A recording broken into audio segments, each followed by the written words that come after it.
Sir एक artillery का बम जाता है और एक ब्रह्मोस मिसाइल जाती है, दोनों प्रोजेक्टाइल है। सर उसको बम कहते हैं, इसको मिसाइल कहते हैं। सर डिफरेंस क्या है? मिसाइल जो है एक गाइडेड रॉकेट होता है। उसके अंदर एक ऐसा सिस्टम होता है जो उसके डेस्टिनेशन तक लेके जाता है। पहले कहा जाता था कि आपको याद होगा जो हमारी धार्मिक पुरानी कहानियां हैं सर उसमें बोल के संचालित करते थे शब्द भेदी भेदी भेदी बाण। बाण। ये शब्द भेदी नहीं, ये अंक भेदी बाण है। सर ये जो एक डांसिंग मिसाइल का फिनोमेना दिखा भाई, बेसिकली क्या होता है, जब आप मिसाइल लॉन्च करते हैं तो मिसाइल को भी खत्म करने के लिए एक दूसरी मिसाइल आ सकती है जो एयर डिफेंस मिसाइल होती है। तो वो एयरक्राफ्ट के भी अगेंस्ट में काम करती है और अगेंस्ट एनिमी मिसाइल्स के रूप में भी काम करती है। Doctor Sudhir Mishra DRDO chair emeritus engineering करते हैं गवर्नमेंट इंजीनियरिंग कॉलेज जबलपुर से, फिर आईआईटी मद्रास चले जाते हैं मास्टर्स करने, फिर एनआईटी वारंगल से अपने मास्टर्स कंप्लीट करते हैं और उसके बाद सीधा डॉक्टर कलाम के साथ, डॉक्टर पिल्लई के साथ भारत की मिसाइल प्रोग्राम के ऊपर काम करते हैं अलग अलग कैपेसिटी पे। यहाँ पे शांति नहीं मिलती तो फिर भाई ब्रह्मोस के पीछे पड़ जाते हैं और बन जाते हैं CEO and managing director BrahMos aerospace. और जो वीडियोस वायरल हो रही थी वो डांसिंग मिसाइल से ज्यादा एक मिसाइल मल्टीपल म्यूनिशंस में डिवाइड हो जाता है और फिर वो it was racking havoc in Israel. इसलिए ऐसा किया जाता था क्योंकि इजराइल के पास जो सिस्टम है आयरन डोम है, तो वो आयरन डोम मिसाइल को रोक लेता था। तो उस वॉरहेड को ना रोक पाए, इसलिए उस डोम के अटैक होने के बहुत पहले ही उसको 15, 20, 50, 100 आप उनको बॉम्बलेट बोल लीजिए, तो वो ड्रॉप होते हैं। तो जब तो ये जो जाएगा, जो आयरन डोम का रॉकेट जाएगा, तो वो सिर्फ एक को टारगेट करेगा। 100 आपको रॉकेट भेजने पड़ेंगे उनको न्यूट्रलाइज करने के लिए। तब क्या होगा कि आपका जो खर्च है वो बढ़ जाएगा। आप मस्कीटो रेपेलेंट बनाते हैं? हाँ, इसलिए बनाते थे। मजाक उड़ रहा था ना, अरे जो लोग कहते हैं वो लोगों को पूरा मालूम नहीं है। मैं अगर 500 मिलियन मधुमक्खी इकट्ठी करके जहाँ पे एक डिव हेडक्वार्टर बैठा हुआ है, जहाँ पे एक कोर हेडक्वार्टर बैठा हुआ है, वहां डाल दूं बायोलॉजिकल वेपन्स। क्या बात कर sir welcome and thank you very much sir, आपने हमारे लिए टाइम निकाला। Thank you. आज का हमारा जो डिस्कशन है बहुत टेक्निकल साइड में भी जाएगा और बहुत जेनरिक टॉपिक्स पे भी जाएगा। एंड सर आप एक साइंटिस्ट हैं डीआरडीओ के, मैं एक फौजी अफसर, तो सर हमारे बीच में थोड़ी सी रिफ्ट रहती है, हम उसकी भी बात करेंगे।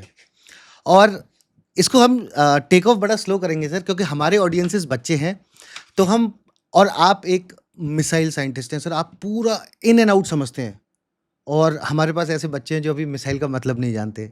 तो बच्चों, सबसे पहले ये जो वीडियो है आप अपने सारे दोस्तों के साथ, भाई बहनों के साथ, सबके साथ शेयर करेंगे, क्योंकि सरकारों की एक ड्यूटी होती है कि साइंटिफिक टेम्परामेंट को इनकलकेट किया जाए। वो भूल जाते हैं, पर आप और मैं तो सिटीजन है ना, हम याद रखेंगे। तो हम शुरू करते हैं यहाँ से। सर एक आर्टिलरी का बम जाता है और एक ब्रह्मोस मिसाइल जाती है, दोनों प्रोजेक्टाइल हैं। सर उसको बम कहते हैं, इसको मिसाइल कहते हैं। सर डिफरेंस क्या है? आपके सभी श्रोताओं को नमस्ते। और इस पॉडकास्ट में आके मुझे बहुत अच्छा लग रहा है क्योंकि ये बच्चों के ऊपर फोकस है। तो मिसाइल जो है एक गाइडेड रॉकेट होता है। गाइडेड रॉकेट यानी कि उसके अंदर एक ऐसा सिस्टम होता है जो उसके डेस्टिनेशन तक लेके जाता है। तो आप कह सकते हैं कि मिसाइल एक जिस तरीके से पहले कहा जाता था कि आपको याद होगा जो हमारी धार्मिक जो पुरानी कहानियां हैं सर उसमें बोल के संचालित करते थे कि तुम यहाँ जाओ। तो इसी तरीके से शब्द भेदी बाण, शब्द भेदी बाण। तो ये जो है ये शब्द भेदी नहीं, ये अंक भेदी बाण है। तो इसमें आपको अंक यानी डालने पड़ते हैं कोऑर्डिनेट्स और उसको बता दीजिए, तो फिर वो जब आपने कोऑर्डिनेट्स डाले हैं तो आपकी मिसाइल वहाँ तक पहुँच जाएगी। तो मिसाइल का काम है कि एक मिसाइल को अपने डेस्टिनेशन तक पहुंचना, और उसमें बहुत सारी टेक्नोलॉजीज होती हैं जो हम बात करेंगे आगे। लेकिन मेन अंतर यही होता है कि ये एक गाइडेड रॉकेट होता है, या आप गाइडेड बॉम्ब कह लीजिए, तो उसको मिसाइल कहते हैं। बहुत सारे सब सिस्टम्स होते हैं उसके अंदर। तो उसके अंदर एक प्रोपल्शन सिस्टम जो उसको पावर देता है वो होता है। इसके अंदर एक पूरा मैकेनिकल स्ट्रक्चर होता है, एक गाइडेंस नेविगेशन सिस्टम होता है, एक्सप्लोसिव्स होते हैं, और फिर इसके लिए एक लॉन्चर सिस्टम होता है जो उसको लॉन्च करेगा। फिर उसके बाद एक कमांड एंड कंट्रोल सेंटर होता है, फिर लोडिंग रीलोडिंग, एक बहुत बड़ा सिस्टम्स होता है मिसाइल के लिए। तो और मिसाइल कई प्रकार की होती हैं। मिसाइल होती हैं जो लैंड से लैंड होंगी, यानी ज़मीन पर मार करने वाली, या ज़मीन से हवा में मार करने वाली, जिनको हम एयर डिफेंस मिसाइल बोलते हैं। या फिर जो एंटी शिप मिसाइल, जो आप या तो ज़मीन से या शिप से दूसरे शिप पर अटैक कर सकते हैं, या वही सबमरीन लॉन्च होती हैं, या शिप से आप ज़मीन पर कर सकते हैं। यानी कि आप जो जो सोच सकते हैं कि आपको कहाँ कहाँ मिसाइल फायर करनी है, कहाँ कहाँ पर आपका जो दुश्मन है वो बैठा हो सकता है, तो वहाँ पर आप मिसाइल लॉन्च कर सकते हैं। गाइडेड रॉकेट है। Guided rocket. हाँ सर, रॉकेट और मिसाइल में कोई डिफरेंस? हाँ, रॉकेट जो है वो अनगाइडेड होता है और मिसाइल गाइडेड होता है।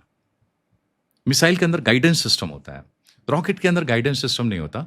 वो बेसिकली डिपेंड करता है एरोडायनेमिक फोर्सेस के ऊपर। मतलब आप उसका ऐसा शेप, गाइडेंस मतलब रास्ते में वो डायरेक्शन चेंज कर सकता है? डायरेक्शन चेंज भी कर सकते हैं हाँ। एक, और दूसरा क्या होता है उसके अंदर जो नेविगेशन सिस्टम होता है, या तो वो जीपीएस ग्लोनस बेस्ड होता है, यानी जियो स्टेशनरी जो पोजिशनिंग सिस्टम होता है जीपीएस, उसके ऊपर निर्भर करता है।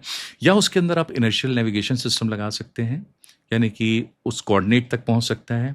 और या फिर जब वो एयर डिफेंस होती है तो उसके सामने आप सीकर लगा सकते हैं। सीकर यानी कि जो देखता है कि टारगेट मेरा किधर है, तो वो उस Moving ओर जाता target। है। हाँ, वैसा कर सकते हैं आप। तो जो भी मूविंग टारगेट होता है, तो मूविंग टारगेट के लिए आपको सीकर लगाना पड़ता है। जैसे ब्रह्मोस में जो शिप होता है, चूंकि हमारी जो एंटी शिप मिसाइल है, तो उसमें से शिप मूव हो रहा है, तो हमको एक एक्स बैंड सीकर लगाना पड़ता है, जो सीकर जाकर और शिप को सर्च करता है और उसकी ओर जाता है। लेकिन जब कोई दूसरी मिसाइल होती है, तो या आकाश हो गई, तो वो उसके अंदर रडार होता है। रडार जो है उसको रडार, ग्राउंड के ऊपर रडार होता है जो मिसाइल को गाइड करता है। कुछ मिसाइल के अंदर सीकर होता है, तो वो देखता है कि टारगेट किधर है, जो एनिमी एयरक्राफ्ट है वो किधर जा रहा है। तो जहां भी जा रहा है तो ये मिसाइल को उस ओर टर्न करके लेके जाएगा। थोड़ा कॉम्प्लिकेटेड मैकेनिज्म होता है, थोड़ी देर में समझाना थोड़ा मुश्किल है, लेकिन आपके श्रोता जो इसमें इंटरेस्ट रखते हैं वो हमेशा सर्च कर सकते हैं कि मिसाइल गाइडेंस क्या होता है, उनको मिल जाएगा जवाब। आजकल काफ़ी जगह ये अवेलेबल है ये उत्तर। सर, ये जो एक डांसिंग मिसाइल का फिनोमेना दिखा भाई, ये सेलजी, ये एक वर्ड है जिसको बोलते हैं डांसिंग मिसाइल। बेसिकली क्या होता है कि जब आप मिसाइल लॉन्च करते हैं तो मिसाइल को भी ख़त्म करने के लिए, उसको समाप्त करने के लिए एक दूसरी मिसाइल आ सकती है जो एयर डिफेंस मिसाइल होती है। तो वो एयरक्राफ्ट के भी अगेंस्ट में काम करती है और अगेंस्ट एनिमी मिसाइल्स के रूप में भी काम करती है।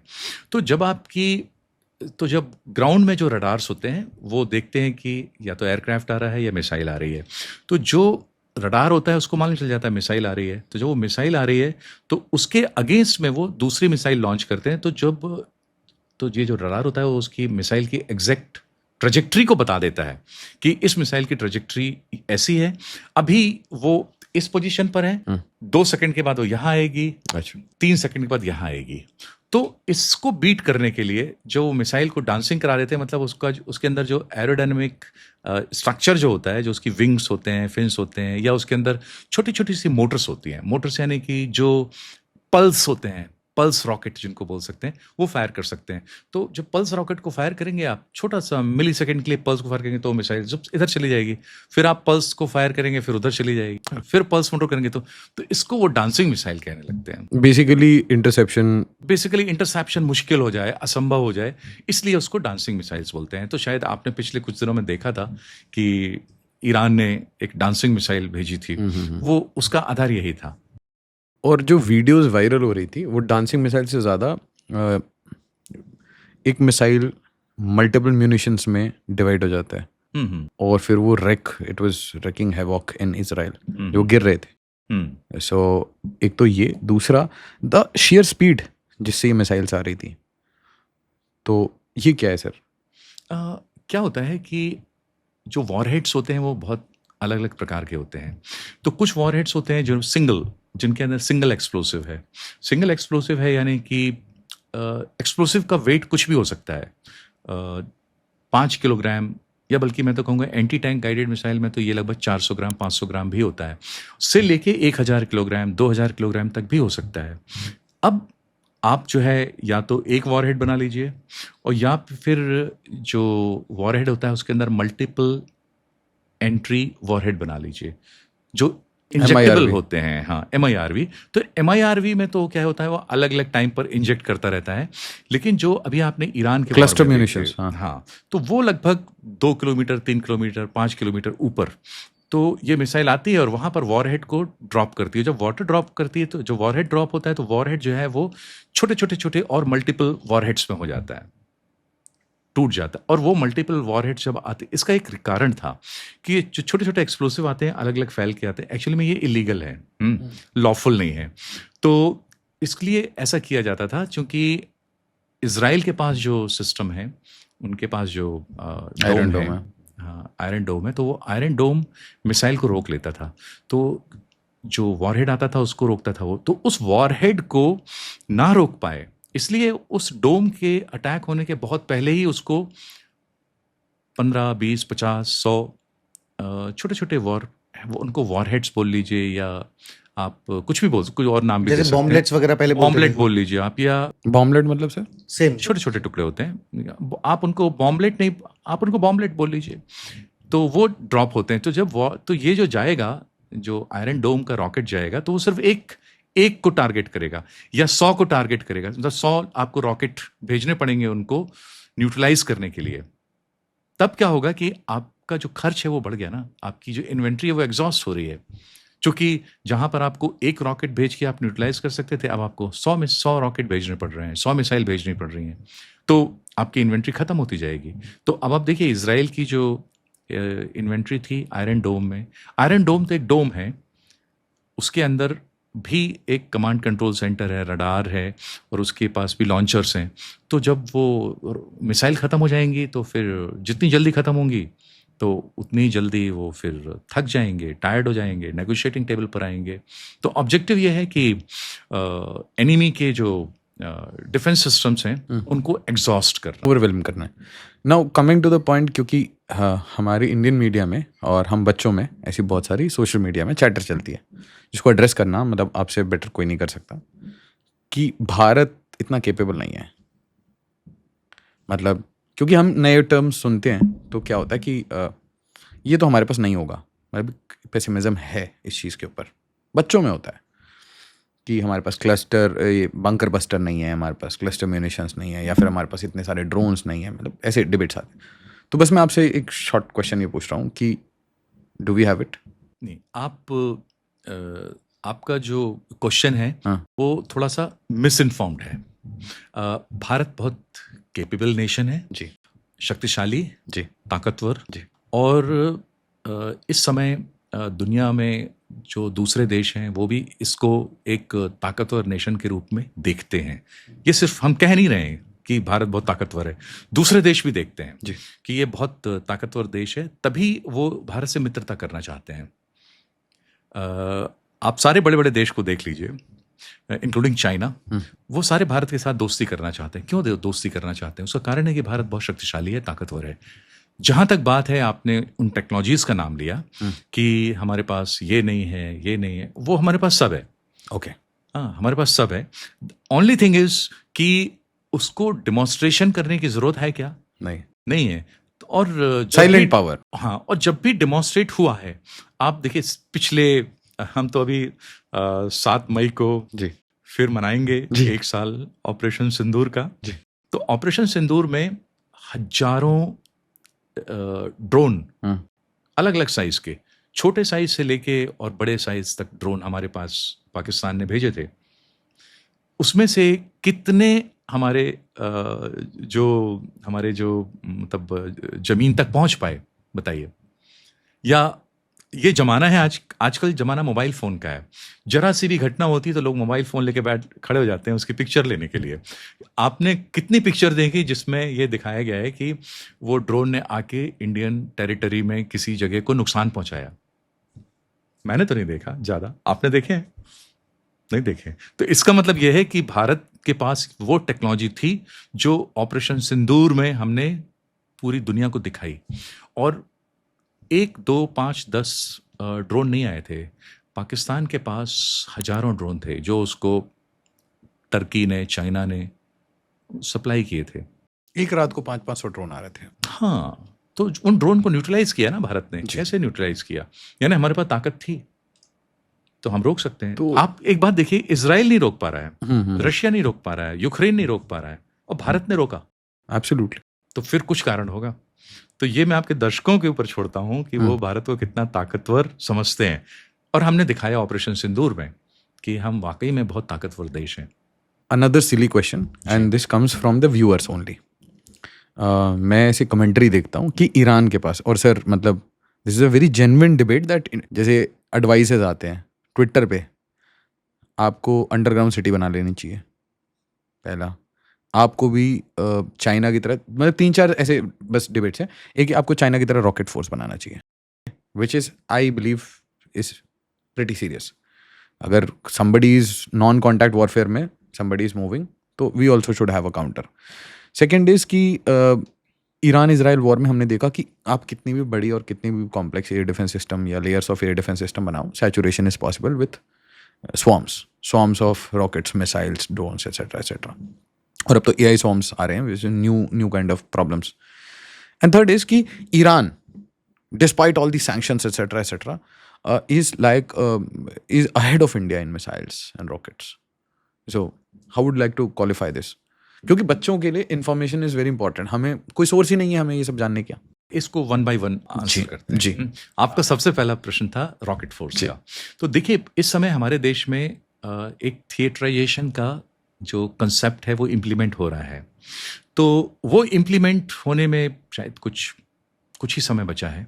तो जब वो इम्प्लीमेंट हो जाएगा तो ये रॉकेट फोर्स का जो प्रॉब्लम है, जो इशू है, ये इशू भी रिजॉल्व हो जाएगा। ओके। और जहाँ तक बात है रॉकेट फोर्स क्या है, it's a consolidation of the rocket, missiles and other equipment by using which you fire at the enemy in the air और इन देयर टेरिटरी। तो वो जो उसको मिसाइलरी बोल सकते हैं आप, रॉकेटरी बोलिए, मिसाइलरी बोलिए, तो वो भी प्रॉब्लम सॉल्व होगा। क्योंकि आपके पास ज़रूरत पड़ेगी नॉर्दर्न रीजन में, वेस्टर्न में, सदर्न में, तो वो उसको हम थोड़े समय के लिए छोड़ देते हैं। जो रॉकेट फोर्सेस का जो आंसर देना है क्वेश्चन का, उसको थोड़े समय के लिए पोस्टपोन करते हैं, कुछ महीनों के लिए। एक दूसरा, आपका दूसरा प्रश्न था कि ईरान एडवांस्ड है मिसाइल में, हमारे पास इतने हैं नहीं। हाँ, और ऐसा कुछ भी नहीं है। देखिए, हर देश की एक डिफेंस नीति होती है, रक्षा नीति होती है, एक स्ट्रेटेजी बनाते हैं, ये देखते हैं कि उनके ऊपर कौन अटैक करेगा। ईरान की हिस्ट्री बहुत अलग है। ईरान पिछले 45 सालों से आइसोलेटेड था, और ईरान के पास एक जो रिसोर्सेज हैं, जो ऑयल है, गैस है, तो इसके और उसके पास ना मदद काफ़ी चीन और रशिया ने की है उसको अपनी कैपेबिलिटी डेवलप करने में। और उनको मालूम था कि एक न एक दिन इजराइल और यूएस उनके ऊपर अटैक करेंगे, तो वो लोग प्रिपेयर्ड थे बिल्कुल। और वो दिन अनफॉर्चुनेटली आ गया जब दोनों में लड़ाई हुई आपस में। अगर Israel Gaza, Israel Lebanon war नहीं होती, तो इजराइल यूएस वर्सेस ईरान भी नहीं होता था। आप समझ रहे हैं, दोनों में लिंक है आपस में। तो नहीं होता था यानी कि और 5 साल, 10 साल, 15 साल, 20 साल और खिंच जाती थी ये चीज़ें। लेकिन ईरान हमेशा तैयार था, उसको मालूम था कि हमारी लड़ाई होगी, और उसके एनिमी भी उसको मालूम थे कि इजराइल है और यूएस है, तो उसने उस तरीके से तैयारी करी। लेकिन जहाँ तक भारत की बात है, तो भारत, सबसे पहली बात, हमारी जो एक डिक्लेयर्ड पॉलिसी है, जो हमारी घोषित नीति है, वो ये है कि भारत एक शांति प्रिय देश है। हम चाहते हैं कि पीस शुड प्रिवेल, शांति रहनी चाहिए, और उस शांति के लिए हम अपने आप को इतना शक्तिशाली बनाते हैं कि अगर हमको कल पाकिस्तान से या चाइना से या किसी और देश से अगर थ्रेट हो, धमकी हो, तो हम अपने को डिफेंड कर सकें। तो भारत को ईरान से कंपेयर करना या भारत को किसी और देश से कंपेयर करना लॉजिकल नहीं होगा, रैशनल नहीं होगा, मूर्खता होगी थोड़ी। हाँ, हमारे को कंपेयर करने की जरूरत नहीं। हमारी अपनी सुरक्षा नीतियां हैं, हमारे पास एक बहुत केपेबल आर्मी है, नेवी है, एयरफोर्स है, जिन्होंने सिर्फ ट्रेनिंग नहीं करी है, जिन्होंने लड़ाई लड़ी है, जिन्होंने इतनी लड़ाई लड़ी हैं कि शायद ऐसे हमारे अलावा शायद रशिया, इजराइल और अमेरिका ने लड़ी होंगी। आप बताइए, चाइना ने आखिरी लड़ाई कब लड़ी थी? वियतनाम से लड़ी थी आखिरी लड़ाई, और हारे थे उसमें वो। लेकिन हमने तो अपने मतलब पिछले अपने स्वतंत्र इतिहास में बहुत सारी लड़ाइयाँ न्यूक्लियर लड़ी। पावर आर्म्ड फोर्सेस को 4-5 बार तो मारा है। नहीं, नाथुला में चाइना को भी पीटा है सर, हमने पीटा है। नहीं, हम तो वही कह रहे हैं कि हमने पीटा है, हमने बहुत मारा है उनको। सर आपने ईरान का बताया कि पिछले 45-50 साल से माहौल ऐसा बन रहा था, दे कुड फोरसी के उनके ऊपर अटैक होगा, और वो तैयारी कर रहे थे। हमारी सिचुएशन उनसे बहुत डिफरेंट है, समझ में आता है सर। 1980s में डीआरडीओ ने सोचा हम अपना एरोप्लेन बनाएंगे, फाइटर। हमने उसी टाइम पे सोचा कि हमारे पास मीडियम आर्टी होगी अपनी। हमने उसी टाइम पे सोचा हमारी अपनी सबमरीन होनी चाहिए। उसी टाइम पे हमने बहुत सारी चीज़ों पे काम करना शुरू किया सर, एमबीटीज बनाना शुरू किया, सारे काम शुरू किए। क्या आप भी फोर्सी कर रहे हैं? कुछ हमारे खिलाफ हो सकता है कि हमें अकेले ही किसी बड़ी मेजर पावर से लड़ना पड़े? क्योंकि ड्रोन की बात 2025 में दुनिया कर रही है। जब मैं बहुत छोटा था सर, मैंने यूएवीज देखे थे जो आपने ही बनाए थे। हम भी तैयारी कर रहे हैं क्या सर? हाँ, मेजर चौधरी, सर हमें अपना डिफेंस टेक्नोलॉजी का थोड़ा सा हिस्ट्री के ऊपर ध्यान देना चाहिए कि डिफेंस टेक्नोलॉजी में जो मेजर इन्वेस्टमेंट है या गवर्नमेंट का ध्यान 1980s में ही गया था।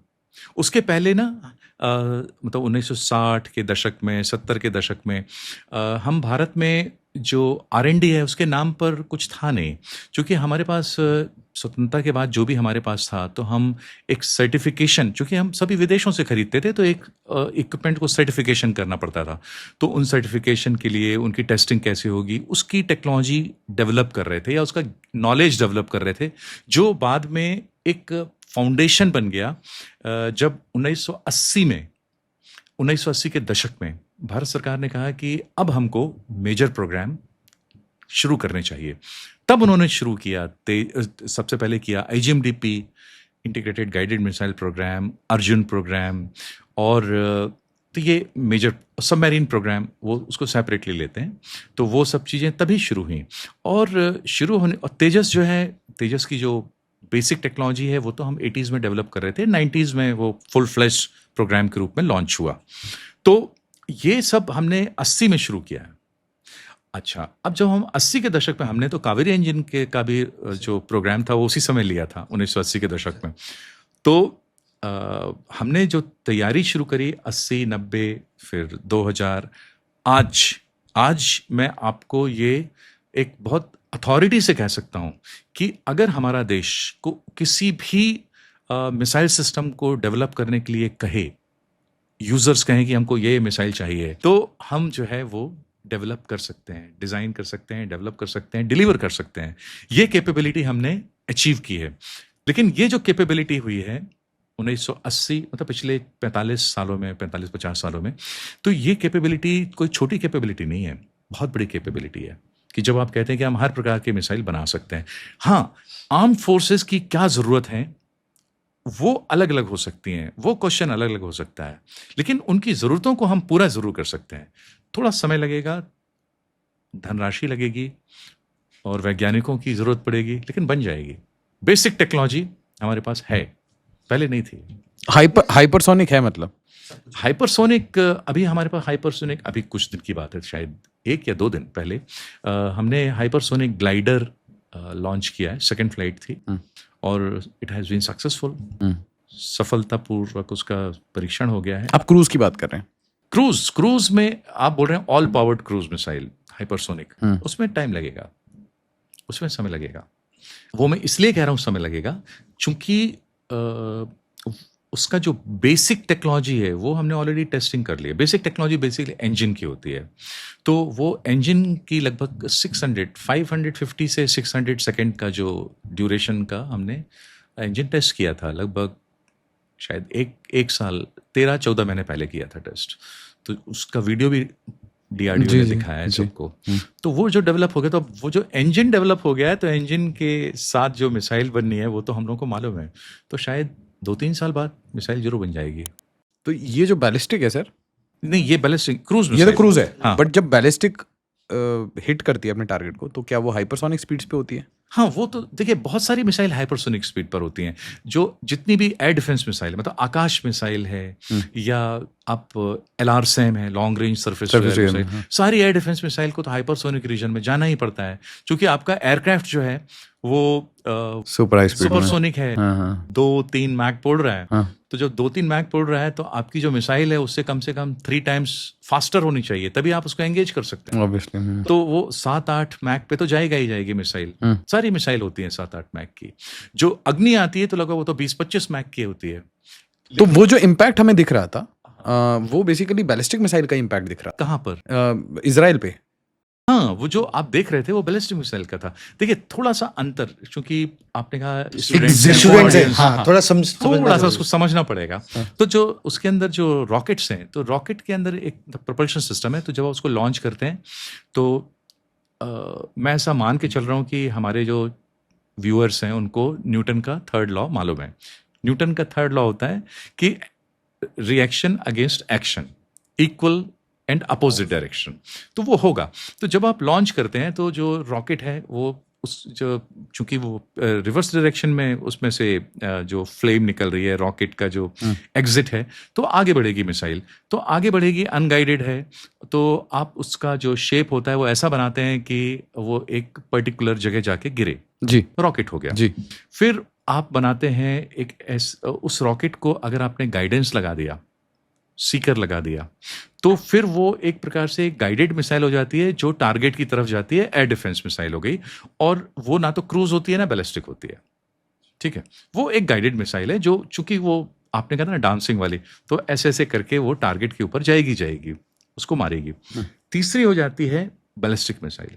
बैलिस्टिक का मतलब होता है कि जब हम पत्थर को, स्टोन को अगर हवा में फेंकते हैं, थोड़ा सा आप ऐसे करके फेंकिए, तो जो पाथ लेता है वो पैराबोलिक। इलिप्टिकल होता है, पैराबोलिक होता है। तो वो जो जब आप मिसाइल भी ऐसा ही होता है कि मिसाइल को आपने एक लॉन्ग रेंज मिसाइल है, तो उसको आपने फायर किया, फायर करने के बाद आपने जब आपका उसका पावर खत्म हो गया, तो वो एपोजी पे पहुंचती है, यानी कि सबसे ज़्यादा हाईएस्ट पॉइंट पे पहुंचती है।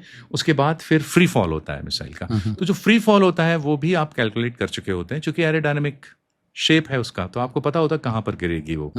तो ये हो गई बैलिस्टिक। क्रूज मिसाइल जो है वो एक पायलटलेस एयरक्राफ्ट है, जिसके अंदर पायलट नहीं है, लेकिन उसके अंदर एक ऑटो पायलट है जो उस मिसाइल को गाइड कर रहा है। गाइड करते करते करते टारगेट तक लेके जाता है वो। तो जो क्रूज मिसाइल होती है बहुत एग्जैक्ट होती है, मतलब कि आप उसको सब मीटर एक्यूरेसी पे ले जा सकते हैं। सब मीटर यानी कि 1 मीटर से कम। अगर मैं आपको कहूं कि मैं आपको एक ऐसी मिसाइल दे रहा हूं जो 1000 किलोमीटर दूर जाएगी, लेकिन अगर आप कोऑर्डिनेट दे देंगे 1 मीटर के, तो उसी पॉइंट पर जाके वो हिट करेगी, तो वो क्रूज मिसाइल होगी। तो अगर वो पृथ्वी है, जैसे पृथ्वी है या अग्नि है, तो ये पृथ्वी अग्नि जो है बैलिस्टिक मिसाइल है। आकाश जो है वो एक एंटी एयरक्राफ्ट मिसाइल है, एंटी एयर डिफेंस मिसाइल है। अगर आप जैसे प्रहार है, आपने पढ़ा, पहले प्रहार बैलिस्टिक मिसाइल है। अब ब्रह्मोस या जो सुपरसोनिक ग्लाइडर है, सुपरसोनिक ग्लाइडर एक अलग तरीके की मिसाइल है। वो ग्लाइडर है, उसके अंदर सब कुछ मिक्स है। उसके अंदर बैलिस्टिक भी है, उसके अंदर क्रूज भी है, उसके अंदर मतलब सब कुछ है। ऊपर जाने के बाद फिर वो ग्लाइड मोड में आती है। ग्लाइड मोड में आती है तो हाइपरसोनिक रहती है, और उसके अंदर भी जो है एक मतलब सीकर है, अगर है तो सीकर उसको टारगेट तक लेके जाएगा। और ब्रह्मोस तो बिल्कुल क्रूज है, उसके अंदर भी सीकर लगा हुआ है, वो जाएगी, टारगेट को हिट करेगी, पिन पॉइंट टारगेट को हिट करेगी। सर हमने अग्नि 5 का टेस्टिंग टेस्ट किया था 5000 किलोमीटर रेंज बनाई, पेपर्स में छपा, इंटरनेशनली छपा। तो चाइना में किसी ने बोला कि तुम 5000 किलोमीटर पे बैठ के हल्ला मचा रहे हो, हम तो 12,000 14,000 किलोमीटर्स मार सकते हैं। फिर ताइवान में किसी ने बोला कि दिल्ली से बीजिंग 5000 के अंदर आता है। ये तो कॉमेडी टाइप थी सर बात, बट जेन्युइनली हम जानते हैं कि अगर हम 5000 किलोमीटर जा सकते हैं तो उसके बियॉन्ड भी। तो जब आप डिज़ाइन कर रहे होते हैं, जब आप एक पर्टिकुलर मिसाइल प्रोग्राम पे आप काम कर रहे हैं, तो रेंजेस के कंसिडरेशन क्या लेते हैं? कि मतलब आपको 5000 की गारंटी देनी है, बट आप कहाँ तक सोचते हैं सर, कहाँ तक प्रिपेयर करते हैं उसको? हाँ, देखिए, जो हमारी आर्म्ड फोर्सेस हैं, उनकी जो ज़रूरत होती है तो वो बताते हैं कि हमारी रेंज है 5000 किलोमीटर, तो हम डिज़ाइन डेवलपमेंट ही 5000 के लिए करते हैं। अच्छा, और किसी भी टेक्नोलॉजिकल प्रोडक्ट में क्या होता है, बेसिक टेक्नोलॉजीज होती हैं। तो वो बेसिक टेक्नोलॉजीज जो होती हैं उनको अगर आपने अचीव कर लिया, अगर आपने उनको डेवलप कर लिया, तो उसके बाद जो उसमें इंक्रीमेंटल चेंजेस जो हैं बहुत आसान होते हैं, बहुत आसान होते हैं। तो हमारे जो यूज़र्स थे उन्होंने कहा हमको 5000 की चाहिए, तो हमने 5000 की बना के दी।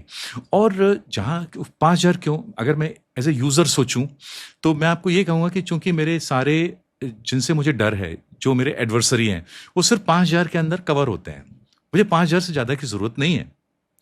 अब एक बात आप बताइए, 5000 से ज़्यादा आपके दोस्त बैठे हुए हैं, तो आपके दोस्तों के विरोध में आपको क्यों बनानी है मिसाइल? अगर आप 10,000 बनाएंगे तो जो दोस्त आपका बैठा हुआ है 10,000 किलोमीटर दूर, वो कहेगा कि मैं तुम्हारा दोस्त हूँ, मेरे अगेंस्ट में क्यों बना रहे हो मिसाइल?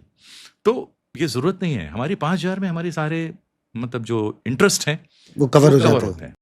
हम इससे ज़्यादा नहीं बनाएंगे। तो सर जब 5000 किलोमीटर की रेंज है, इतनी एक पोटेंट मिसाइल सिस्टम हमारे पास है, फिर एक छोटी सी ब्रह्मोस आती है सर, 300 किलोमीटर, 500 किलोमीटर, कोई कहता है 800। उसके नाम से लोगों को प्रॉब्लम क्यों हो जाती है? What is so special about BrahMos? देखिए, ब्रह्मोस थोड़ा सा डिफरेंट है। जो आपने कहा अग्नि सीरीज ऑफ मिसाइल्स, वो सारी की सारी स्ट्रेटेजिक मिसाइल्स हैं। स्ट्रेटेजिक यानी कि उनको आप रेगुलर वॉर में यूज़ नहीं कर सकते हैं। और रेगुलर वॉर में बैलिस्टिक मिसाइल यूज़ करने से थोड़ा कन्फ्यूजन भी होता है, क्योंकि दुश्मन ये सोचता है कि उस शायद न्यूक्लियर वॉर हेड होगा उसके अंदर, तो कोशिश करते हैं कि बैलिस्टिक मिसाइल को हम ना उपयोग नहीं में लाएं। ब्रह्मोस के साथ ये है कि ब्रह्मोस के अंदर हमेशा ही एक नॉन कन्वेंशनल मतलब नहीं रहता है, इसके अंदर एक कन्वेंशनल वॉरहेड Warhead रहता रहता है। हाँ, कन्वेंशनल वॉरहेड रहता है। तो कन्वेंशनल वॉरहेड और ब्रह्मोस के साथ खास बात यह है कि ये एक मतलब स्टेल्थ और सुपरसोनिक मिसाइल है, तो इसको रोकना नामुमकिन है। वो ये तो दूसरी बात है। मतलब एक बार तीर चल गया तो वो तीर चल हिट गया, करेगा ही। उसको रोकना हाँ दुश्मन के लिए नामुमकिन है, नहीं रोक सकते हैं वो।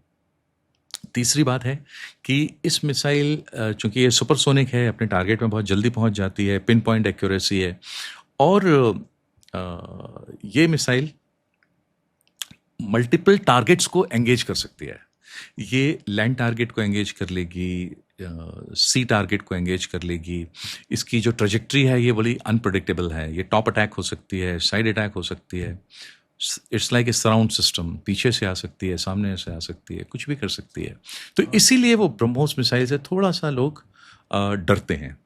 मैं थोड़ा सा नहीं बोलूँगा, इससे बहुत डरते हैं। एंड अभी आप लोगों ने सर ऐसा भी कर दिया है कि हम किसी भी प्लेटफॉर्म से लॉन्च कर सकते हैं? हाँ, आप ब्रह्मोस को लैंड, सी, सबमरीन, सबसी बोलते हैं जिसको, सर। और या फिर एयर, आप कहीं से भी लॉन्च कर सकते हैं। लॉन्च कर सकते हैं, हमने डेवलप कर लिया, हमने डिज़ाइन किया है, डेवलप किया है, डेमोन्स्ट्रेट किया है। ये तो पब्लिश्ड है। मतलब मैं कोई भी ऐसी बात नहीं कहूँगा जो अनपब्लिश्ड है। हवा से, ज़मीन से, पानी से और पानी के अंदर से, सबसी, इन चारों जगहों से ब्रह्मोस मिसाइल को लॉन्च किया जा सकता है। हमने इस मिसाइल का परीक्षण एक पॉन्टून यानी कि जो पानी के अंदर डूबा हुआ लॉन्चर है, तो वहाँ से किया था, वहाँ से लॉन्च किया, और लॉन्च करने के बाद मिसाइल ने सक्सेसफुली अपना टारगेट हिट किया था। तो ये प्रूव करता है कि इस मिसाइल को हम सबमरीन में भी लगा सकते हैं, लॉन्च कर सकते हैं। और ये यूज़र के ऊपर निर्भर करता है कि वो कब कहे कि हाँ हमको एक सबमरीन लॉन्च्ड ब्रह्मोस चाहिए। टेक्नोलॉजी डेमोन्स्ट्रेट हो चुकी। ओके सर, डायनामिक्स बड़ी तेजी से चेंज हो रहे हैं आजकल। मतलब कल तक कोई दोस्त था, फिर एकदम से लड़ाई हो गई, एकदम से ड्रोन्स आ गए, एकदम से मिसाइल्स आ गई। एक सोशल मीडिया पे गॉसिप है, अग्नि 6। तो सर 5000 से 12,000 जाने में वो कहते हैं हम तैयारी कर रहे हैं। सर मुझे ऐसा लगता है कि हम बहुत साल पहले से केपेबल हैं। तो सर अगर फॉर एग्जांपल भारत सरकार किसी दिन रैंडमली बोलती है कि डीआरडीओ मेरे को ना 10,000 पे या 12,000 पे टारगेट को हिट करना है, तो मुझे मिसाइल दो। सर रैंडमली जनरली आस्किंग, कितने टाइम में हम वो रेंज अचीव कर सकते हैं या ऑलरेडी अचीव्ड है? नहीं नहीं नहीं नहीं, ऐसा कुछ नहीं है। देखिए, आपका जो क्वेश्चन है वो एक तो थ्योरेटिकल है सर और दूसरा लीडिंग है। तो मैं आपको बताऊंगा कि चूंकि ये थ्योरेटिकल है, सर तो थ्योरेटिकली मैं आपको बताऊंगा कि ये हम बना सकते हैं। लेकिन मेरा जो पर्सनल व्यू है, और शायद मैंने लोगों से इंटरेक्ट भी किया, हमको इसकी ज़रूरत नहीं है। लेकिन अभी भी हमारा जो जियो पॉलिटिकल है वो है 5,000 किलोमीटर में कवर होता है। हमारी को इससे ज़्यादा की ज़रूरत नहीं है एज ऑफ नाउ। और जहाँ तक टेक्नोलॉजी की बात है, तो वो हम जो है जिसने 5,000 बना लिए वो 10, 15, 20 भी बना सकता है, ये सबको मालूम है। क्योंकि सिर्फ आपको, जैसे ट्रक होता है, एक ट्रक की रेंज है 500 किलोमीटर, तो उसका जो फ्यूल टैंक होता है वो थोड़ा बड़ा कर दीजिए, वो शायद 1,000 चला जाएगा, और बड़ा कर दीजिए 2,000 चला जाएगा। Sir I am sure sir इतना सिंपल नहीं है। नहीं, सुनिए, तो अगर टैंकर ही लगा दो, अगर आप टैंकर से ही फ्यूल ले रहे हैं, सर शायद वो ट्रक ही 10,000 किलोमीटर चला जाएगा। तो मेरा कहने का मतलब है कि थोड़े से चेंजेस की, मॉडिफिकेशन की और इम्प्रूवमेंट की ज़रूरत पड़ेगी, लेकिन बेसिक टेक्नोलॉजी है हमारे पास, है, हम जानते हैं ये टेक्नोलॉजी क्या कर रही है, लेकिन हमको ज़रूरत नहीं है। अब देखिए, आप एक बड़ा लेमन वाला उदाहरण है, क्योंकि स्कूल के बच्चे भी सुनते हैं। तो अगर आपके परिवार की ज़रूरत एक 2 बेडरूम, 3 बेडरूम, 4 बेडरूम घर से पूरी हो रही है, तो आप 50 कमरे का घर क्यों बनाएंगे? आपको ज़रूरत नहीं है ना, वो वेस्ट हो जाएगा। तो इसलिए कोई ज़रूरत नहीं, मत बनाइए। आपका जितनी लिमिटेड है उसमें मैनेज करिए। एक, और आप कह रहे हैं लीडिंग, 5,000 किलोमीटर के बाद हमारे बहुत सारे दोस्त लोग रहते हैं, तो उनको हम थ्रेटन नहीं करना चाहते हैं, उनको एक अलार्म नहीं देना चाहते हैं कि आप हमारे दुश्मन हैं या हो सकते हैं, या भविष्य में हम। देखिए, इंडिया डेमोक्रेटिक कंट्री है, लोकतंत्र है, और पूरी दुनिया में बहुत सारे देश हैं जो लोकतंत्र में विश्वास रखते हैं और लोकतांत्रिक हैं। तो आप उनको क्यों अपना एक एडवर्सरी बनाना चाहते हैं? ज़रूरत नहीं है कुछ भी करने की। वो कह रहे हैं कि हम आपके दोस्त हैं। जब वो आपके दोस्त हैं तो ठीक है, हम दोस्त हैं, लेकिन अगर ज़रूरत पड़ेगी तो शायद बना सकते हैं, हमारी कैपेबिलिटी है। सर एक नैरेटिव चल रहा है ऑनलाइन, मिसाइल की बात कर रहे थे, चाइना की बात कर रहे थे, निकोबार का देखा आपने? हाँ सर वो थोड़ा एक बार बताइएगा कि निकोबार को डेवलप करना। मैंने इसमें 3 अलग अलग पर्सपेक्टिव देखे सर। एक देखा, और चौधरी सर एक था कि आईएनएस वर्षा पे, कि India is nuclearising the bay of Bengal. 1 article, Wall Street Journal ने वीडियो भी बना दी ऐसे इंस्पेक्शन वगैरह कर करके। दूसरा था, India wants to make a permanent nuclear powered aircraft carrier in its chain of island. ये जो आइलैंड चेन की बात हो रहा है, it's like a permanent aircraft carrier. दूसरा था। तीसरा था, India secretly making silos in the Nicobar islands. और फिर इसके ऊपर इतनी कंट्रोवर्सी हो जाती है, क्या ये स्ट्रैटेजिक है? Is it good deterrence? Is it India expanding it's footprint, या इज इट बैड? क्योंकि बहुत सारे लोग बहुत सारी चीज़ें पढ़ के सब बता रहे हैं कि ये सब, उन्होंने बताया कि जंगल में 300 लोग बैठे हैं, उनके लिए देखो आप अपना स्ट्रैटेजिक चीज़ों को छोड़ दो। मीडिया की बातों में मत जाइए, क्योंकि काइट फ्लाइंग बहुत होती है, और जिसको जो मालूम होता है तो वो उसको अपने तरीके से प्रेजेंट करके, और पूरा गेम आईबॉल्स का है, मतलब लोग आईबॉल अट्रैक्ट करना चाहते हैं। तो हमको मतलब मीडिया के जो र्यूमर्स हैं, मैं इनको र्यूमर बोलूँगा, तो मीडिया र्यूमर्स के ऊपर नहीं जाना चाहिए। और जो हमारी आर्म फोर्सेस हैं, वो उनको पता होता है, दे आर ट्रेन्ड और knowledgeable, and they have qualified to know how to defend country. तो उनको अपना काम करने दीजिए। वो लोगों को मालूम है कैसे काम करना है, तो वो लोग करने दीजिए, हमको उसमें कमेंट करने की भी ज़रूरत नहीं है। हम लोग तो मतलब एज ए कॉमन सिटीज़न उनको डिस्टेंस से देखते हैं कि हाँ कर रहे हैं। अच्छा, हमारी आर्मी ना बड़ी प्रोफेशनल है। इस प्रोफेशनल आर्मी में, आर्मी जब मैं कहता हूँ तो आई लेट मी से प्रोफेशनल आर्म फोर्सेस, हमारी प्रोफेशनल आर्म फोर्सेस में किसी को भी रिक्रूटमेंट, प्रमोशन या पोजीशनिंग किसी भी रिश्ते, फ्रेंडशिप, दोस्ती या किसी फेवरेटिज्म के कारण नहीं होता है, उनकी जो कैपेबिलिटी एंड प्रोफेशनलिज्म होता है उसके कारण होता है। तो it's a very professional army, और भारत को 80 साल से डिफेंड कर रहे हैं, तो आगे करते रहेंगे। और हाँ, मैंने न्यूज़ में जरूर ये पढ़ा हुआ है कि हम जो है वहाँ पर डीप सी पोर्ट डेवलप कर रहे हैं, जिससे हम एक कमर्शियली वायबल फैसिलिटी प्रोवाइड कर सकें। तो डीप सी पोर्ट बन रहा है, और उसके लिए जो जो ज़रूरी चीज़ें हैं वो करेगी सरकार। अब देखिए, हमको सीखना चाहिए सिंगापुर से, दुबई से, और जो भी पॉइंट्स हैं मतलब जहाँ पर डीप सी अवेलेबल था, वो इकोनॉमिकली बहुत जल्दी डेवलप हुए हैं। तो हमारे पास है एक अपॉर्चुनिटी अंडमान्स।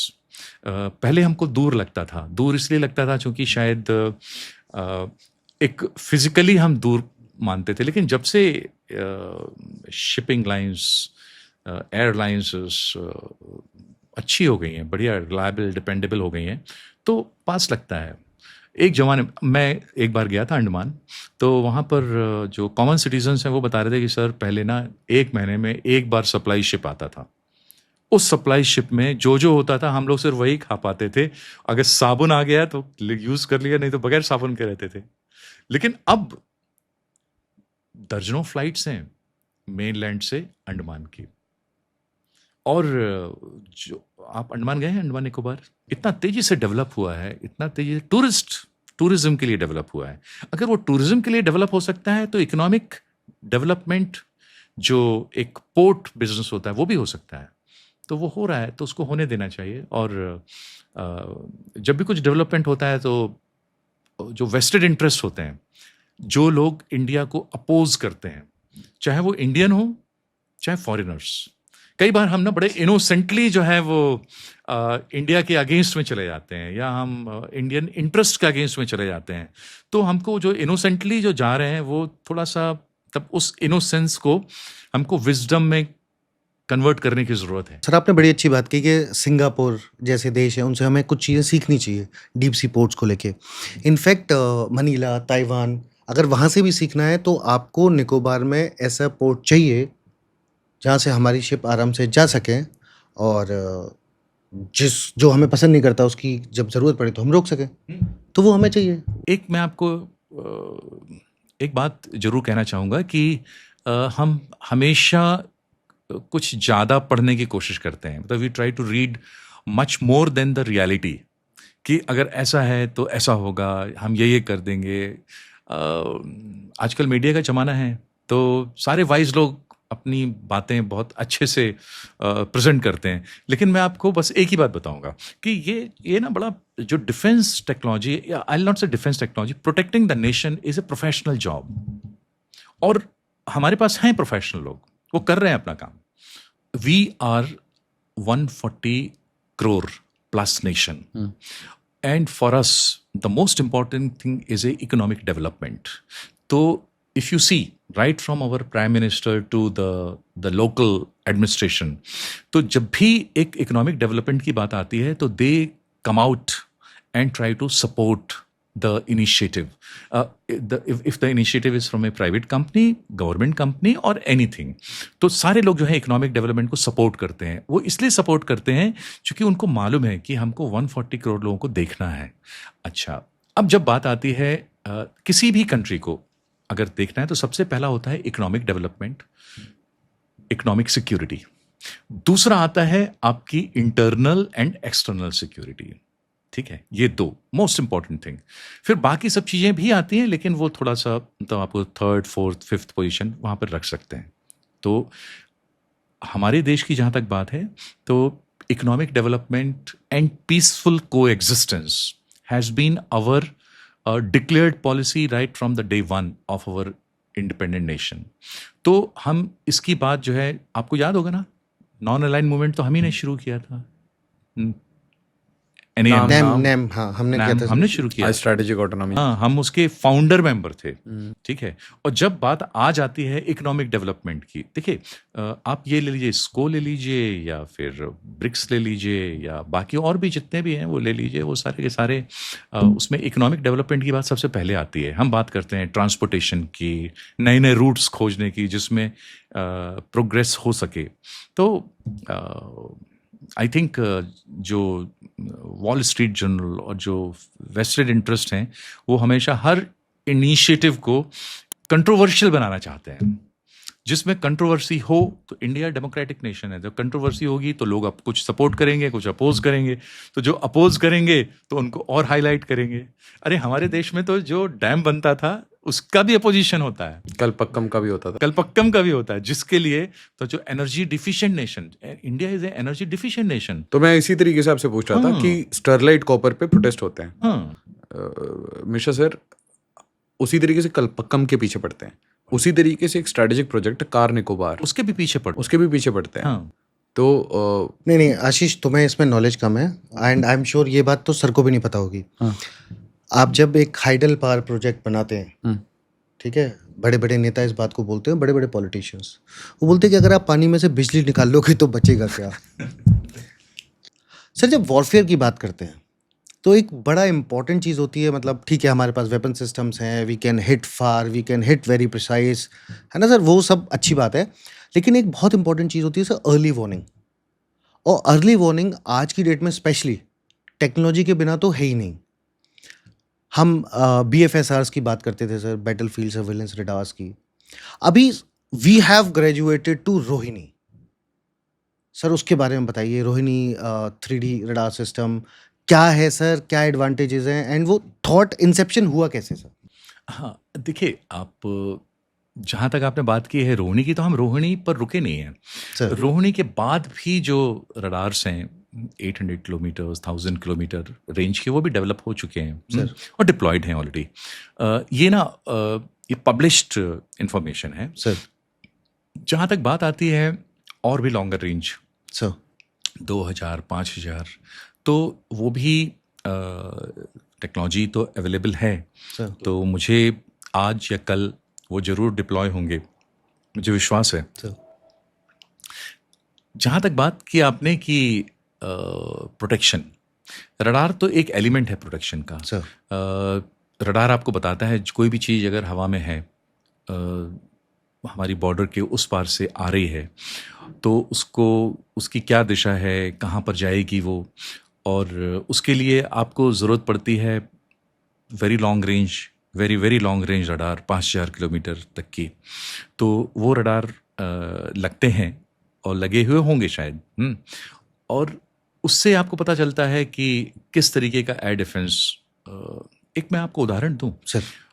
ऑपरेशन सिंदूर में जो पाकिस्तान से आ रही थी मिसाइल हत्फ 2, तो उसको सिरसा के पास रोका गया। तो वो जो मिसाइल आ रही थी दिल्ली की ओर, तो कैसे पता चला? वो पता चला आपको रडार से। तो जो रडार लगा हुआ था वहाँ पर, अब शायद ये बात मीडिया में आई है कि वहाँ पर MRSAM medium range surface to air missile जो DRDO और II के सहयोग से बनाई गई है, तो उस मिसाइल ने इस जो पाकिस्तानी मिसाइल थी हत्फ 2 उसको गिराया। तो उस मिसाइल के आने के बारे में कैसे पता चला?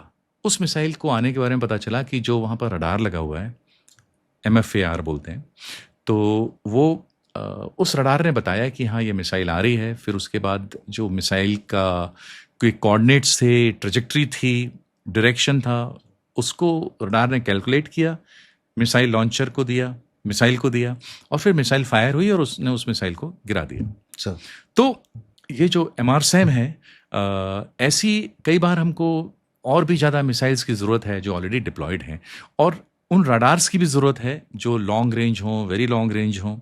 तो उस समय हम यूज़ करते हैं इनको इस प्रकार के। तो आई फील कि मतलब हमारे पास बैटलफील्ड रडार जो है लगभग जिसकी रेंज 50 मीटर से 1.5-2 किलोमीटर तक है, तो वो भी हम बनाते हैं, वो भी अवेलेबल हैं, और जो वेरी लॉन्ग रेंज हैं वो भी अवेलेबल हैं। तो भारत सुरक्षित हाथों में है। हमें ज़रूरत है और भी ज़्यादा कैपेबिलिटी डेवलप करने की। कैपेबिलिटी मतलब मैं आपको बात कर रहा हूँ technological capability, more accurate, more longer range, more targets, मतलब ज़्यादा। और अभी शायद हमारे पास जो रडार है वो अगर 1000 टारगेट को एंगेज कर सकता है, आइडेंटिफाई कर सकता है, तो 5000 की कैपेबिलिटी बनाएं, 10,000 की कैपेबिलिटी बनाएं, तो उस पे काम हमेशा होता रहेगा और हो रहा है। तो और फिर हमारे प्रधानमंत्री ने कुछ दिन पहले कहा ना कि भारत को एक पूरा डोम बना के देंगे। जैसे जिस प्रकार अमेरिका एक गोल्डन डोम बना रहा है, तो उसी प्रकार हम सुदर्शन चक्र बना रहे हैं। तो हमारे प्रधानमंत्री ने, रक्षा मंत्री ने कुछ दिन पहले ये सबको इन्फॉर्म किया था। तो जब वो बनेगा तो आपको बहुत बड़े बड़े रडार की ज़रूरत पड़ेगी, 5000, 7000, 10,000 किलोमीटर रेंज के तो बनेंगे, वो बना सकते हैं। हमारी जो रडार कैपेबिलिटी है वो भी काफ़ी डेवलप्ड है, और जितनी भी रेंज की ज़रूरत पड़ेगी आर्म फोर्सेस को। और आजकल जब ये ड्रोन वॉर हो रहा है, तो ड्रोन वॉर में तो आपको आपके जो रडार हैं वो बहुत ज़्यादा इफ़ेक्टिव होने चाहिए। तो उन रेंज से ज़्यादा ज़रूरी है उनके लिए number of targets to be engaged, तो उनकी सबसे ज़्यादा ज़रूरत है। तो उस पर भी काम हो रहा है, हो चुका है, होता रहेगा। एग्जैक्टली सर, बिकॉज कुछ साल पहले मैंने सुना था कि जब चाइना अपनी रॉकेट फोर्स पे जो काम कर रहा है, सो द प्लान वाज कि हमारा जो एयर डिफेंस है, अगर कभी ऐसी सिचुएशन आए, हॉट वॉर सिचुएशन में, वो इतने रॉकेट्स फायर करे कि हमारा एयर डिफेंस ओवरवेल्म हो जाए। हाँ, तो न्यूट्रलाइज हो उसी जाए। तरीके से बता रहे हैं ना सर आप?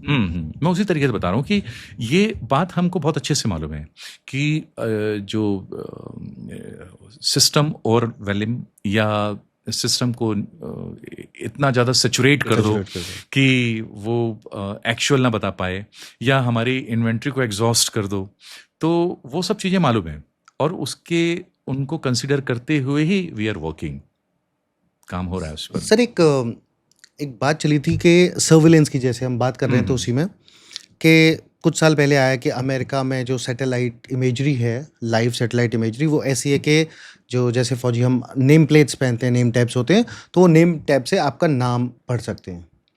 नाउ सर, इसमें आप प्लीज़ करेक्ट मी सर अगर मैंने गलत समझा है तो, कि हमारी जो सैटेलाइट्स है, हम उसके ऑर्बिट को ऑल्टर कर सकते हैं, हम उससे जाके वो इमेजरी ला सकते हैं जैसी हमें चाहिए। Is India also capable? मुझे किसी ने बोला येस वी आर 20 साल से, क्या ये बात सच है सर? क्या हम भी ऐसे कैपेबल हैं? इस प्रश्न का उत्तर देने के लिए मैं I am ineligible, I am rather when it comes to the space thing, I am layman, but knowing our armed forces pretty well, I'm sure they must be having similar capability, because either capability is developed or outsourced.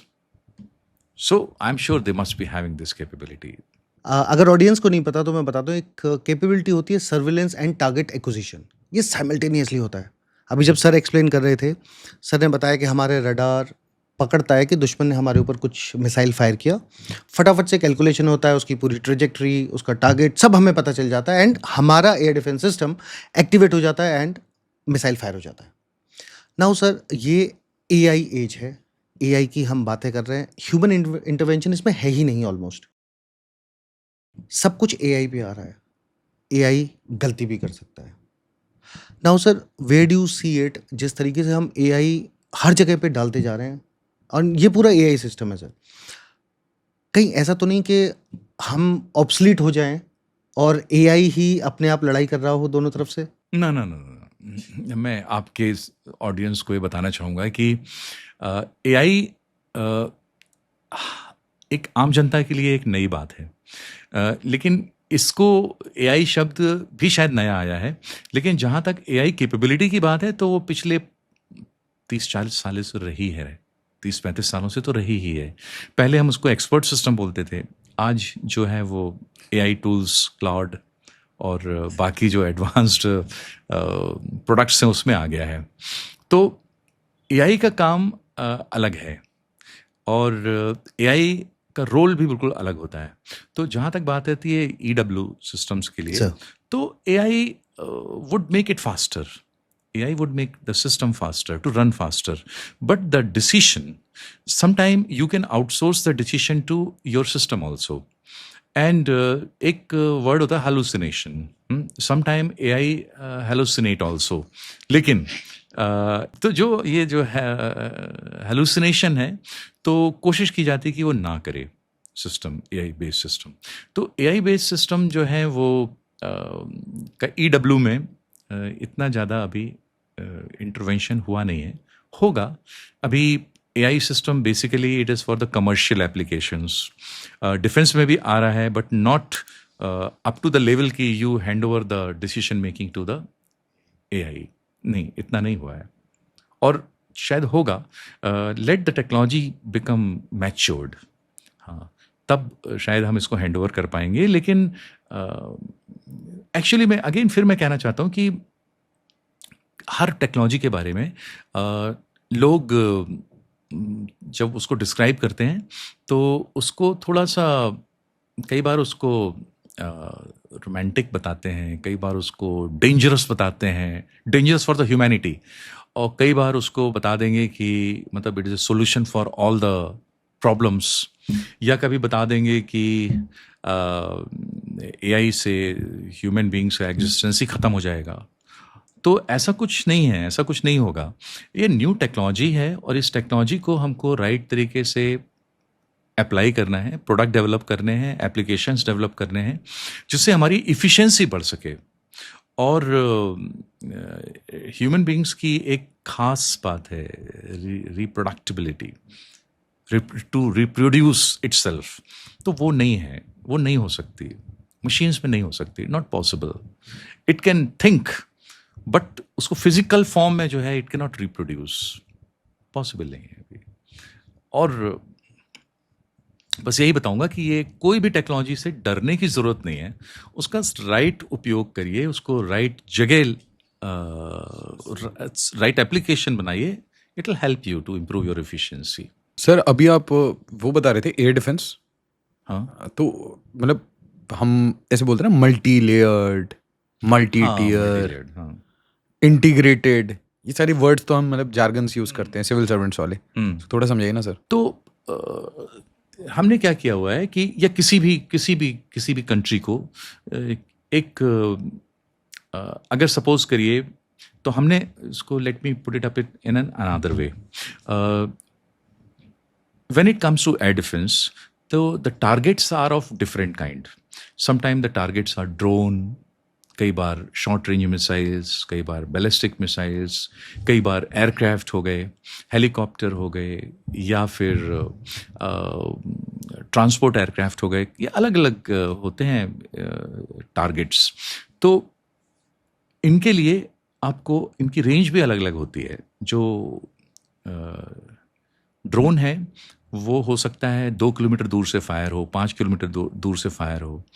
जो ballistic missile है वो हो सकता है 1000 kilometre दूर से fire हो। तो इनको न्यूट्रलाइज करने के लिए, ये अलग अलग टारगेट हैं, इनको न्यूट्रलाइज करने के लिए आपको एक integrated air defence multi tiered system बनाना पड़ता है। तो यूजुअली क्या होता है कि हम ऐसा बनाते हैं कि भाई 0 से लेके मतलब कि अप टू 15 किलोमीटर तक एक फर्स्ट टीयर हो गया। तो 0 से लेके 15 किलोमीटर तक हमारे पास जो मिसाइल रहेंगी, short range missile, I will not say short range, it's a very short range missile बोलते हैं उनको। तो वेरी शॉर्ट रेंज मिसाइल होती हैं जो अप टू 10-15 किलोमीटर रेंज तक न्यूट्रलाइज करती हैं। उसके बाद नेक्स्ट रेंज आती है अप टू 30-35 किलोमीटर। तो फिर आपकी हो जाती है शॉर्ट रेंज मिसाइल जो 30-35, जैसे आकाश मिसाइल है। आकाश मिसाइल 30-35 किलोमीटर रेंज की है।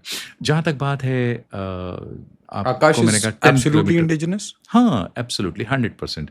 जहाँ तक 10 किलोमीटर 15 किलोमीटर, तो वहाँ पर very short range missile, shoulder fired missile हो गई, या फिर आपकी जो क्लोज गन सिस्टम होता है, क्लोज एयर गन सिस्टम्स, उसको रख लीजिए। L-70 गन है, तो L-70 गन को आप यूज़ कर सकते हैं अगेंस्ट द ड्रोन्स, इकोनॉमिकल है ये।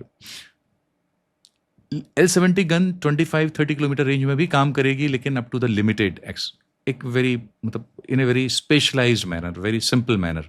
तो वहाँ पर आपको आकाश मिसाइल की ज़रूरत पड़ेगी। फिर थर्ड रेंज हो जाती है 70-75 किलोमीटर। कई अलग अलग कंट्रीज अलग अलग based on the geography they define the range.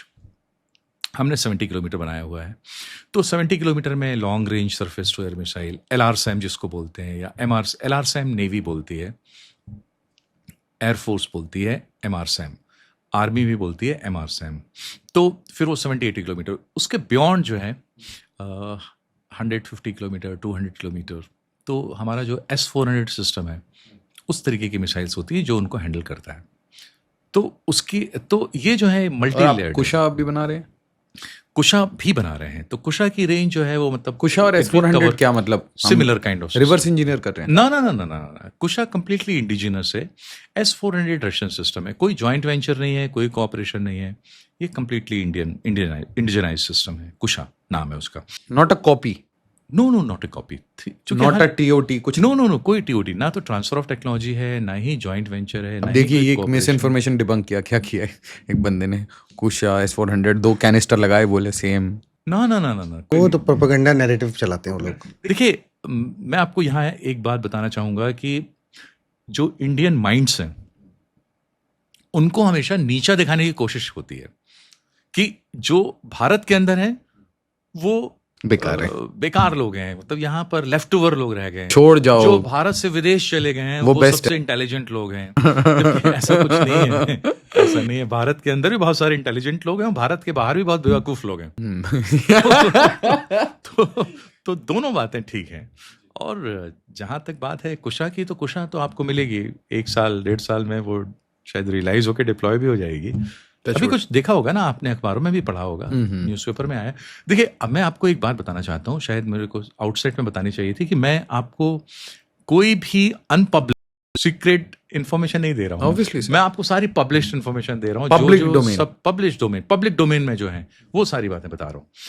ये है कि उसको कंसोलिडेट करके बता रहा हूँ, जिससे आपके जो ऑडियंस है, श्रोता है, देखने वाले दर्शक हैं, वो समझ सकें। वैसे इनको बता भी देते हैं सर, भैया UPSC का पेपर, NDA का पेपर, उसमें कोई भी सीक्रेट इन्फॉर्मेशन नहीं पूछी जाएगी, जो पब्लिश्ड है वही पूछा जाएगा। तो फोकस ऑन दैट। पहले जागो ग्राहक जागो, है ना, वहीं पे फोकस करो, बाकी एंटरटेनमेंट तो होता ही रहेगा। सिर्फ बहुत बार क्या होता है, मतलब मैं आपको ये बताना चाहता हूँ, मैंने आपके से पॉडकास्ट लिए और तो ये क्यों पूछ रहा है, ये पूरा ऐसे निकल गया सीक्रेट ऐसा वैसा। मगर यार, he is such a trained person, और anybody who sits in front such a trained person. यार, अब बातें ही गोल घुमा देते हो। आपने मेरे को ब्रह्मोस की कहानी बताई, उसमें 2 गलत टेक्नोलॉजी बता दी, और 2 रेंज। अगर आपको कुछ पता भी है टेक्नोलॉजी का, तो it is knowledge, totally different. BrahMos कहाँ रखी है, भारत उसको कैसे यूज करना चाहता है, क्या पता। हमने जब 1971 वॉर हुआ था, तो RCL गन्स को हमारे जवान साइकिल पे रख के ले गए थे और साइकिल से फायर किया था। हाँ, और जीप, हाँ, जबकि जीप माउंटेड है वो। जीप माउंटेड है वो, हाँ। तो सर उसको साइकिल पे लेके गए थे। वो तो एप्लीकेशन, हम कैसे अप्लाई उसको करेंगे? इनोवेशन कहते हैं, इनोवेशन कहते हैं। एंड सर, मतलब ऑब्वियसली आपको तो पता ही है कि हर लड़ाई डिफरेंट है, और हर लड़ाई में एक इक्विपमेंट का बहुत तरीके से टेस्टिंग हो जाती है। जैसे हमारे चीता और चेतक हेलीकॉप्टर्स कारगिल हाइट्स के लिए बने ही नहीं है, पर वो पूरी कारगिल वॉर में वहां यूज हुए और बहुत इफेक्टिवली यूज हुए। तो किसी को भी सीक्रेट नहीं पता है, ठीक है, हमें भी नहीं पता, क्योंकि जो ग्राउंड पे उस दिन डिसीजन लेगा सिर्फ वो जाता है। इनफैक्ट सर, ये तो आपके डिपार्टमेंट में भी हम जैसे हमारे यहाँ होता है वैसे ही आपके यहाँ है सर, कि जो टीम एक पर्टिकुलर प्रोजेक्ट पे काम कर रही है, उसके अलावा किसी को आइडिया भी नहीं होता किस पे काम कर रहे हैं एग्जैक्टली। आजकल के जो सिस्टम्स होते हैं वो इतने कॉम्प्लिकेटेड होते हैं कि एक सब सिस्टम के ऊपर सैकड़ों लोग काम करते हैं, और उनका जो टीम लीडर होता है उसको भी कई बार नहीं मालूम होता कि बहुत सारे फीचर्स के बारे में। तो और उन सब सिस्टम्स के ऊपर फिर सब जो प्रोजेक्ट डायरेक्टर होता है, तो प्रोजेक्ट डायरेक्टर तो सिर्फ काम देता है कि भाई तुम्हारा सब सिस्टम को इतना इतना काम करना है, तुम्हारे सब सिस्टम का ये रोल है, तो वो तुम रोल कर दो, ये इनपुट दे देंगे, ये आउटपुट दे दो। उसके अंदर क्या है, कैसे है, वो उसको नहीं मालूम होता, ना उसको मालूम करने की ज़रूरत होती है, और एक ह्यूमन बीइंग के लिए इम्पॉसिबल है वो चीज़ें याद रखना। True. तो तब पॉसिबल नहीं है, ह्यूमनली इम्पॉसिबल है किसी को कि कुछ चीज़ों को याद रख सके।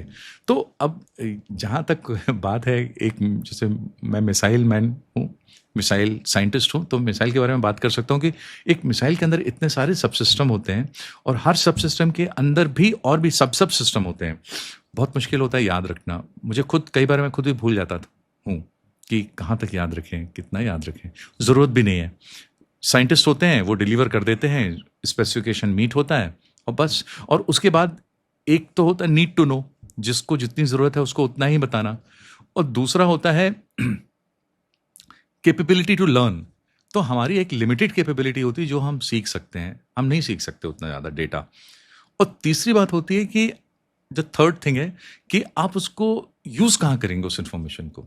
घर में ब्रह्मोस बना के पड़ोसी के घर मारेंगे। यूज़ कहाँ करेंगे। Sir you will not believe sir, मेरे से लोगों ने ऐसे पूछा, सर ये एक्सप्लोजिव्स वगैरह ऐसे बोलते ना कि वो लैंड माइन फट गई, तो बोलते क्या होता है? मैंने कहा आईडीज होती हैं। तो बोलते अच्छा सर आपको आता है ये सब? मैंने कहा हाँ, ट्रेन किया, हमें सिखाया कैसे बनाना है, फ्यूज़ व्यूज़ लगाना वगैरह। अच्छा तो सर आप तो कभी भी बना सकते हो? मैंने कहा कभी का सामान कहाँ से आएगा, घर पे थोड़ी मैन्युफैक्चरिंग है। हाँ, नहीं बना सकते। तो लोग ऐसे सोचते हैं सर काफ़ी ना, तो इट्स फनी। अरे बट आपको यहाँ पर एक बात मैं बताना जी, चाहता जी हूँ सर। कि एक मीटिंग हो रही थी, सर बहुत सीनियर लोग बैठे हुए थे। तो वहाँ पर उन्होंने कहा कि अगर आप ब्रह्मोस को एक्सपोर्ट करोगे तो वो लोग कॉपी कर लेंगे, रिवर्स इंजीनियरिंग करके वैसे ही बना लेंगे, तो फिर इसलिए एक्सपोर्ट नहीं करना चाहिए। तो मैंने कहा उनको कि सर अगर मैं सारी ड्राइंग्स भी दे दूं उसको तो भी उसको बनाने में 30-40 साल लगेंगे। तो उन्होंने पूछा क्यों? तो मैंने कहा सर कारण एक है कि एक ही सब सिस्टम में इतने सारे मटेरियल यूज होते हैं, इतनी सारी टेक्नोलॉजी यूज होती है, मतलब आई एम टॉकिंग मैन्युफैक्चरिंग टेक्नोलॉजी, इतनी सारी मैन्युफैक्चरिंग टेक्नोलॉजी यूज होती है कि अगर वो ड्राइंग भी मिल जाए तो वो उसको कॉपी नहीं कर सकता है। उसको एक एक कंपोनेंट को बनाने में, किसी कंपोनेंट को बनाने में 1 महीना लगेगा, किसी को 2 महीने लगेंगे, 3 महीने लगेंगे। तो जब तक मैं पूरी टेक्नोलॉजी ट्रांसफर नहीं करता हूँ, मतलब टेक्नोलॉजी ट्रांसफर नहीं करता हूँ मैकेनिकल इक्विपमेंट के साथ बनाने की, और उसके बाद नो हाउ इंजीनियर सब कुछ नो हाउ देता हूँ, ड्राइंग देता हूँ, रॉ मटेरियल देता हूँ, तो वो नहीं बना सकता 25-30 साल तक। अब आप बताइए Su-30 तो हमारा TOT हुआ है पिछले कितने साल हो गए? 30-40 साल हो गए। 2005 में हुआ था ये डील, आई गेस। नहीं 90s में हुआ था, 94-95 में हुआ था। हाँ, मुझे बहुत अच्छे से याद है 94-95 में। 30 उस समय, हाँ उस समय आई थिंक मुलायम सिंह यादव थे या उनके पहले फर्नांडिस से, ना उसके पहले हुआ था। तो जब हुआ था सुखोई 30 का तो पूरी टेक्नोलॉजी ट्रांसफर की बात की थी उन्होंने। हाँ। तो हमको तो सब कुछ मालूम है, तो क्या हम वैसा ही एयरक्राफ्ट नहीं बना सकते? सिमिलर एयरक्राफ्ट बना सकते हैं ना? नहीं बना सकते, लेकिन अभी भी नहीं बना सकते हैं क्योंकि नॉलेज की ज़रूरत है, जो नहीं है नॉलेज, उस तरीके का नॉलेज नहीं है जो सुखोई 30 का रिप्लिका बना सके हैं। मतलब इन मिसाइल्स में वी आर जस्ट अमेजिंग, हाँ, but somewhere down the line ये इंजन डेवलपमेंट ये सब में हम पीछे हैं क्यों? मतलब what is so special about engine, arrow engine, क्या है इसमें? अच्छा आपने एग्जाम्पल दिया एरो इंजन का। हाँ।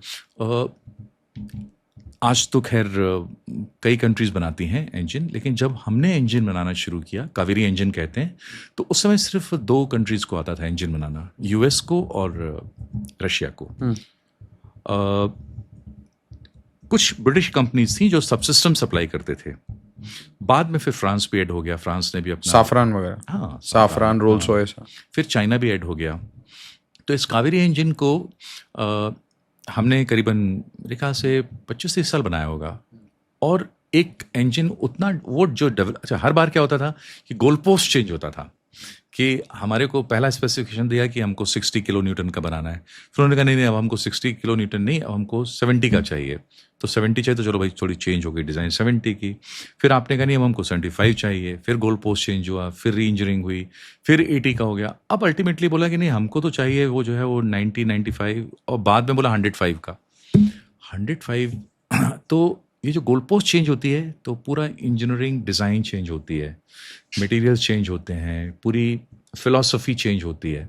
तो थोड़ा ये समझाइए ना, ये 70 से 105 का क्या मतलब, मोर पावर मीन्स व्हाट? हाँ, मतलब क्या होता है कि पहले सर्विसेज को चाहिए था कि हमारा जो तेजस बने उसकी इतनी रेंज होनी चाहिए, रेंज यानी जो फ्लाइंग रेंज, फ्लाइंग ड्यूरेशन, फिर उसके अंदर इतने सारे वेपन्स ले जाने की कैपेबिलिटी होनी चाहिए। वेपन्स का भी वेट होता है, तो उतना वेपन्स का वेट ले जाने की कैपेबिलिटी होनी चाहिए। लेकिन एक बार आपने बता दिया है कि हमको इतना इतना चाहिए, बात है। तो हमने डिसाइड किया कि भाई 70 kilo Newton is good enough. अब केन, फिर उसके बाद आपने कहा कि नहीं, अब हमको तो और भी वेपन ले जाना है, तो अब 75 केन का चाहिए। फिर उसके बाद कहा नहीं और भी चाहिए। तो ये जो गोल पोस्ट चेंज होता है ना, तो इससे पूरी इंजीनियरिंग चेंज हो जाती है। अच्छा, अब क्या होता है कि फिर आपने बोला कि गोल पोस्ट चेंज हो रहे हैं, प्रोडक्ट डिलीवरी ऑब्वियसली इसके कारण पूरा रीडिजाइनिंग होगा, but parallelly somebody is benefiting ना, somebody is benefiting getting orders after orders. For our youth, हम ना ऐसी रूमर सुनते हैं या कॉन्स्पिरेसी थ्योरी सुनते हैं, तो एक बार मतलब let's put it to rest.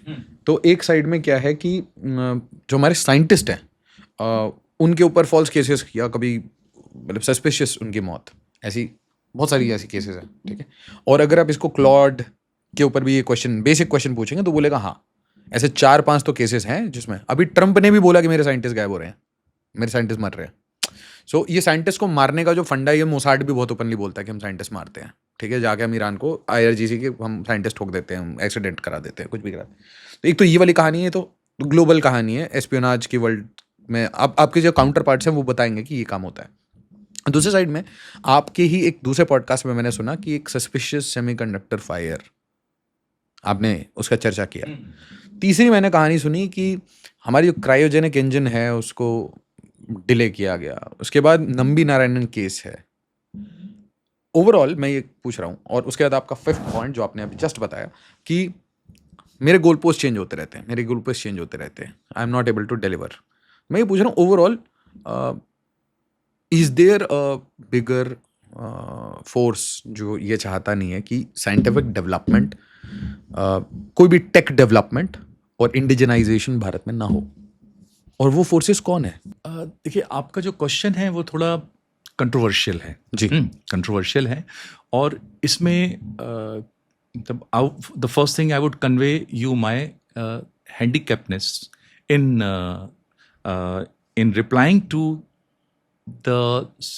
replying satisfactorily to the questions, क्योंकि मुझे नहीं मालूम है कि जो सस्पिशियस डेथ्स हुई, वेर दे रियली सस्पिशियस और दे वेर एक्सीडेंटल, तो ये मालूम नहीं है। ठीक है। क्योंकि जो गवर्नमेंट सिस्टम है, गवर्नमेंट अपने सारे साइंटिस्ट को प्रोटेक्ट करती है। साइंटिस्ट हो या ऑफिसर्स हो या जो भी है, उनको दे प्रोटेक्ट, नंबर 1। नंबर 2, एक और आपने इंटरनेशनल एंगल लेके आए मोसाद का। देखिए क्या है, इजराइल की जो रिलेशनशिप है वो बाकी मिडिल ईस्ट कंट्रीज के साथ डिफरेंट है। इंडिया इजराइल नहीं है, इंडिया डिफरेंट कंट्री है, और हमारे जो एनिमी है वो भी थोड़ा सा डिफरेंट है। इजराइल के साथ क्या है, वो एग्जिस्टेंशियल क्राइसिस है, और उनको ये मालूम है कि अगर ईरान ने न्यूक्लियर बॉम्ब ड्रॉप कर दिया, बना लिया, तो वो हमारे ऊपर ड्रॉप कर देंगे। तो वो लोग अपना करते रहते हैं, मोसाद वो लोग करते रहते हैं। इंडिया के साथ ऐसा नहीं है। और मैंने तो एज ए डिफेंस साइंटिस्ट काम किया है, तो मुझे I got never expose to any such event. हाँ, मतलब मैंने जो मेरे फ्रेंड्स थे या जो मेरे को वर्कर्स थे, उनके साथ भी ऐसा कुछ नहीं हुआ है, मैंने नहीं सुना है। Just to make the story sensational, people come out with the conspiracy theory, और I am sure there must be trace of truth also in some cases, but I'm not aware, so I'm a wrong person to but as a scientist, answer. where you ever tried to, did somebody ever try to honey trap you ऐसे? No, you see what happens, government of India में civil services rules are there. Civil services rules के अनुसार अगर आप रहेंगे तो आप कुछ भी गलती नहीं करेंगे, ठीक है। तो सिविल सर्विसेज रूल्स को बार बार रिट्रेट करके बताया जाता है, और जो सिक्योरिटी ब्रीफिंग होती है तो उसमें भी आपको बताया जाता है कि आपको क्या करना है, क्या नहीं करना। ओके। तो आप जब भी फॉरेन जाते हैं, आप जब भी कोई ऐसे सीक्रेट प्रोजेक्ट पे काम करते हैं, तो there are always advisories issued time to time there are if somebody is deviating तो उसको बुला के समझाया जाता है, काउंसिल की जाती है कि भाई don't do this, it will lead to somewhere else. Okay. तो there are enough Checks and balance. checks and balances in the system. Thank God. Take care of it. Good. हमने सर ब्रह्मोस की बात कर ली, हमने अग्निस की बात कर ली, हमने बड़े बड़े सिस्टम्स की बात की. एक और बड़ा इंपॉर्टेंट सिस्टम होता है सर स्मॉल आर्म्स. अब स्मॉल आर्म्स में हम बात करते हैं कॉर्नर शॉट, हम बात करते हैं इंसास आई, और I personally don't like it, I will not trust it. उसके बाद सर फिर ऐसे बात आई कि AK-201. फिर बात आती है कि स्पेशल फोर्सेस M4 कार्बाइन ले जा रही है, टेवोर ले जा रही है. हम indigenous CQB weapons, anti material rifles हम कब यूज़ करेंगे सर? मैंने तो सब इम्पोर्टेड यूज़ करी सर. हाँ, आपने ये जो हमारी DRDO की दुखती रग के ऊपर हाथ रखा हुआ है. एंड सर एक चीज़ और बोलता हूँ सर, आप आंसर दें. जब अब इंसास बनाई हमने, जब हमने इंसास डिज़ाइन डेवलप करी सर. तो इंसास की जब टेस्टिंग हो रही थी, देखिए क्या होता है जब भी कोई वेपन बनता है तो एक यूज़र रिप्रेजेंटेटिव होता है जो टेस्ट करता है. Right, वो sir. पूरा लेके आता है चार्ट Sir. कि इसके लिए टेस्ट करना है आपको. टेस्ट हुई, टेस्ट में पास हुई, तभी तो उसको प्रोडक्शन ऑर्डर मिला. सर तो जब टेस्ट हुआ, प्रोडक्शन ऑर्डर मिला, प्रोडक्शन ऑर्डर मिलने के बाद किसके पास गया प्रोडक्शन ऑर्डर? ऑर्डिनेंस फैक्ट्रीज के पास गया. तो ordinance factory at that time they were incapable of manufacturing because of lack of skillness, capability, equipments and expertise. तो जब ऑर्डिनेंस फैक्ट्रीज नहीं बना पाई तो उन्होंने उसकी क्वालिटी लोअर करी तो लोअर क्वालिटी गई यूजर्स के पास, तो यूजर इसलिए सेटिस्फाई नहीं था. तो DRDO ने तो बहुत बढ़िया गन बना के दी थी. तो उसके बाद क्या हुआ कि जो स्मॉल वेपन्स थे तो इतनी ज़्यादा मतलब इसमें डायनेमिक्स थी, I am talking engineering and production dynamics, कि वी डिसाइडेड कि let this area be taken over by the private companies. तो आप जो देख रहे हैं ना, and the government decided that let it be given to the private industry. तो प्राइवेट इंडस्ट्री को दे दिया. अब वो प्राइवेट इंडस्ट्रीज बना रही हैं इंडिया में. अब आप अगर देखेंगे, आप पढ़ते होंगे अखबार में कि बहुत सारी प्राइवेट कंपनीज हैं जो स्मॉल वेपन्स बना रही हैं, सप्लाई कर रही हैं. उनको ऑर्डर्स मिल रहे हैं hundreds and thousands of crore के कि आप so many राइफल्स बनाइए. अच्छा, अब उसके बाद देखिए एक और चीज़ देखिए, जो यहाँ पर रायबरेली में जो एक इंडो रशियन प्लांट है, इंडो रशियन राइफल कंपनी, तो वो बना रही है 201 नहीं 203 AK-203 बना रहे हैं. तो AK-203 बना रहे हैं, वो एक्सेप्टेड है. और लेकिन जो अभी आ रहे हैं उसमें काफ़ी सारे रशियन सब सिस्टम्स हैं, तो वो क्वालिटी क्लियर होती जा रही है. जब वो इंडियन प्रोडक्शन पर आएगी, 100% इंडियन प्रोडक्शन पर आएगी, तब हमको देखना है और हमको इंश्योर करना है कि वो उसकी क्वालिटी रशियन क्वालिटी से बेहतर हो या कम से कम उसके बराबर की हो. तब हम कह पाएंगे कि हाँ, हमारी मैन्युफैक्चरिंग कैपेबिलिटी अच्छी हो गई. तो ये स्मॉल आर्म्स की कहानी तो बस इतनी सी है कि मैन्युफैक्चरिंग 14,000 कंपनी काम कर रही है.